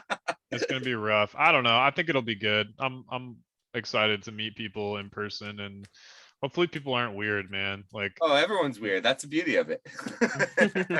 nah, like I want people to like not be like socially inept and stuff. You know, it's like I want people to just be like chill, and it's like, bro, like you can just talk like a normal person. But I mean, it's nerd culture, and the shows are pretty chill, dude. Honestly, for the most part. Yeah, but I don't know how it's gonna be, dude. It's just sports people are a little more like, you know what I mean? Like I feel like they have the average sports collector might have better social skills than the average like Pokemon collector. You know? No, what I think you'll be pleasantly surprised, dude. It's pretty chilling. Most card homies are pretty chilling, especially dude. Like as a guy who grew up in like card shops, card people are nice. They're maybe a little awkward, but they're cool. They're my people. Like seriously, they are. Like I may troll on them, and I may throw jokes and jabs at the card people so they don't shower, all that stuff. But they're my people, so my chosen people.